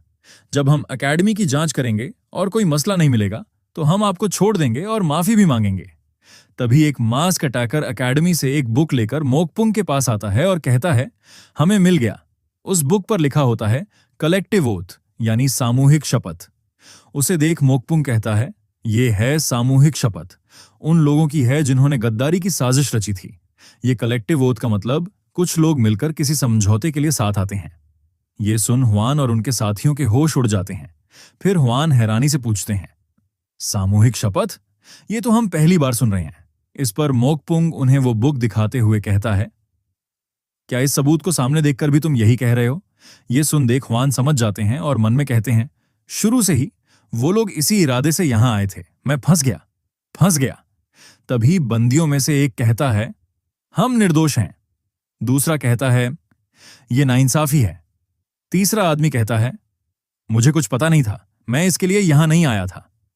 तभी बंदियों में एक आदमी खड़ा हो जाता है। ये होते हैं ली वांग, एम्पायर के छोटे भाई। वो मोकपुंग को कहते हैं, मोकपुंग, तुम कुछ दिलचस्प कर रहे हो। उन्हें देख मोकपुंग शॉक हो जाता है और कहता है, आप तो रॉयल हाइनेस हैं, ये तो शहजादे हैं। हमें ली वांग के बारे में और बताया जाता है, ये रॉयल सेंसरेट के हेड और सेंसर जनरल प्रिंस ली वैंग होते हैं। फिर वो चिल्लाकर मोकपुंग को कहते हैं, मुझे सेंसर जनरल कहकर पुकारो। उन्हें देख बंदियों में से एक कहता है, सेंसर जनरल प्रिंस ली वांग? वही दूसरा कहता है, हम बच गए। तीसरा कहता है, चूंकि प्रिंस ली ने सब देखा है, वो जान लेंगे कि हम निर्दोष हैं। उन्हें देख मोकपुंग हाथ जोड़ते हुए कहता है, अगर मुझे पता होता कि आप यहां हैं तो मैं इतना सख्त कदम नहीं अपनाता। इस पर ली वांग कहते हैं, मैं भी ऐसे बंधनों से बंधने वालों में से नहीं हूं, तो इन्हें जल्दी खोलो। फिर मोकपुंग कहता है, उससे पहले मुझे कुछ पूछना है। इस पर ली वांग कहते हैं, कुछ पूछना है? फिर उन पर आरोप लगाते हुए मोकपुंग कहता है, तुमने गद्दारी की प्लानिंग क्यों की? ये सुन तो ली वांग हैरान हो जाते हैं। आगे मोकपुंग हंसते हुए कहता है, क्या तुम सच में सोचते हो कि मुझे पता नहीं था कि तुम यहां होगे? ये सुन तो ली वांग गुस्से से कहते हैं, तुम विलेन, ये क्या कह रहे हो? तभी दो मास्क वाले अटैकर उन्हें दबाकर घुटनों पर लाद देते हैं। फिर मोकपुंग कहता है, अगर गद्दारी है तो एक केंद्र होना चाहिए। एक हनलिम ग्रांड स्कॉलर तो केंद्र नहीं हो सकता। तो तुम शाही खानदान के सदस्य इस गद्दारी के असली केंद्र हो, प्रिंस ली। ये सुन ली वांग चिल्लाकर कहते हैं, तुम बदतमीज, तुम्हारा घमंड आसमान तक पहुंच गया है। तुम्हारी हिम्मत कैसे हुई मुझे गद्दारी का इल्जाम देने की? क्या तुम सोचते हो कि इससे बच जाओगे? मैं तुम सबको नहीं छोड़ूंगा। इस पर मोकपुंग जवाब देता है, तुम्हें गलतफहमी है। तुम ये बात एम्परर को नहीं बता पाओगे, क्योंकि तुम कभी एम्परर से मिल ही नहीं पाओगे। फिर जोर से कहता है, गद्दारी का मतलब है तुरंत फांसी, तुम सब यहीं मरोगे। इस मामूली सी एकेडमी में एक कलेक्टिव ओथ है, जहां तुम प्रिंस ली वांग और कई प्रभावशाली लोग इकट्ठा होकर गद्दारी की साजिश रचते हो। फिर तुम्हारे हिसाब से एम्परर क्या सोचेंगे? कोई भी इसे गद्दारी की साजिश ही मानेगा, है ना? ये सुन ली वांग पूरी ताकत से चिल्लाकर कहते हैं, तुम मोटे सांड, हेवन तुम्हें कभी माफ नहीं करेगा। इस पर वो मोटा कहता है, हाँ, ऐसे ही भीख मांगते रहो और आप में से एक शख्स है जिसे सबसे पहले मरना होगा, वो है मून उंजी। फिर उसके पास जाकर कहता है, मैंने तुम्हें वार्न किया था कि मैं अपने तरीके से सब संभालूंगा। ये नतीजा है मुझे इनकार करने का। तेरी वजह से सब मरने वाले हैं। फिर उसके मुंह को उठाते हुए आगे कहता है, अब कैसा लग रहा है? इस पर उंजी उसके मुंह पर थूक देती है और चिल्लाकर उसे कहती है, मैं यहां मरना पसंद करूंगी, लेकिन तुम जैसे कमीने से शादी नहीं करूंगी। ये सुन मोकपुंग अपनी जीभ से वो थूक चाटता है। फिर उसके मुंह को पकड़कर कहता है, चिंता मत करो, मैं तुम्हें नहीं मारूंगा। आगे कहता है, मैं तुम्हें ये चाहने पर मजबूर करूंगा कि काश तुम मर जाती। सोचो, जितना बुरा हाल सोच सकती हो, मैं तुम्हें उससे दर्जनों गुना ज्यादा दर्द दूंगा। इस पर वो गुस्से से कहती है, क्या तुम सोचते हो मैं ऐसा होने दूंगी? मैं मर जाऊंगी, लेकिन तुम जैसे कमीने से बेइज्जत नहीं होंगी। फिर मोकपुंग उसे ब्लैकमेल करते हुए कहता है, ऐसा है, अगर तुमने अपनी जान ले ली तो तुम्हारे पिता को वही अंजाम भुगतना पड़ेगा। अगर तुम्हारे पिता ने भी अपनी जान ले ली तो दूसरे लोगों को वो अंजाम भुगतना पड़ेगा। ये मत सोचो कि इसमें सिर्फ यही लोग शामिल हैं। गद्दारी का मतलब है 9 पीढ़ियों का सफाया। अगर मरना चाहती हो तो मर जाओ, फिर दूसरे वो सजा भुगतेंगे जो तुम्हें भुगतनी चाहिए थी। ये सुन उंजी गुस्से से दांत पीस रही होती है। फिर उसके बाल पकड़कर उसे उठाता है और हंसते हुए कहता है, तो चलो मर कर दिखाओ, मरने की कोशिश करो। मुझे तो और मजा आएगा अगर तुम्हें मार कर ही खेल खत्म न करूं तो। और ही कर हंस रहा होता है। वहीं योंजी दर्द से चिल्ला रही होती है। अपनी बेटी को दर्द में देख हुआन उसे पुकारने के अलावा कुछ कर नहीं पाते। आगे मोकपुंग अपना मुंह यूंजी के पास लाकर उसके मुंह को अपने हाथ से टच करते हुए कहता है, ठीक है, शुरू करें। ये सब देख यूंजी मन में दर्द से कहती है, प्लीज मेरी मदद करो। फिर डरते डरते आंखें खोलती हैं और सामने देखकर तो उसे बहुत बड़ा शौक लगता है, क्योंकि सामने योनहो अपना बोझा बिस्ताना लेकर इधर उधर देखते हुए धीरे से छत पर जंप मारता है और उस पर चढ़ जाता है। उसकी हरकतें देख वो जोर से उसका नाम चिल्लाती है। ये देख योनहो पीछे देखने लगता है और सिर खुजाते हुए हंसने लगता है। इस पर वो चिल्लाकर पूछती है, तुम क्या कर रहे हो? फिर योनहो चिल्लाकर कहता है, दिख नहीं रहा, मैं भाग रहा हूं। इस पर युंजी चिल्लाकर कहती है, तुम भाग रहा हूं ऊंची आवाज में कैसे कह सकते हो? आगे योनहो चिल्लाकर हाथ हिलाते हुए कहता है, क्यों नहीं कह सकता भाग रहा हूं, जब मैं सच में भाग रहा हूं। तुम पढ़े लिखे खानदान से हो, इसलिए तो तुम्हें मेरी बोली पसंद नहीं आ रही है ना? इनकी बातें सुन सारे लोग हैरान होते हैं। युंजी उससे चिल्लाकर कहती है, साले, तुझे हमारी मदद करनी चाहिए। इस पर योनहो कहता है, किसकी मदद? मैं खुद ही मुश्किल से बच रहा हूं। इस पर वो हैरानी के साथ गुस्से से कहती है, तुम्हें मार्शल आर्ट्स आती है, तुम मदद कर सकते हो। इस पर योनहो हाथ झटकते हुए कहता है, अगर मैं इस लड़ाई में मेरी इन स्किल्स पर भरोसा करके दिखावा करने की कोशिश करूंगा तो समय से पहले ही टपक जाऊंगा। ऐसे वक्त में अनदेखा करना ही लंबी उम्र का शॉर्टकट है। फिर मोकपुंग को हाथ हिलाकर कहता है, मैंने कुछ नहीं देखा, तुम जो कर रहे हो वो जारी रखो। ये सुन तो युंजी का दिल टूट जाता है। वहीं हुआन हैरान होते हैं और ली वांग तो गुस्से से गालियां भी देने वाले होते हैं। वो कहते हैं, इतना निकम्मा मैंने कभी नहीं देखा। तभी मोकपुंग जोर से चिल्लाकर योनहो को कहता है, रुको। फिर कहता है, भाग रहे हो?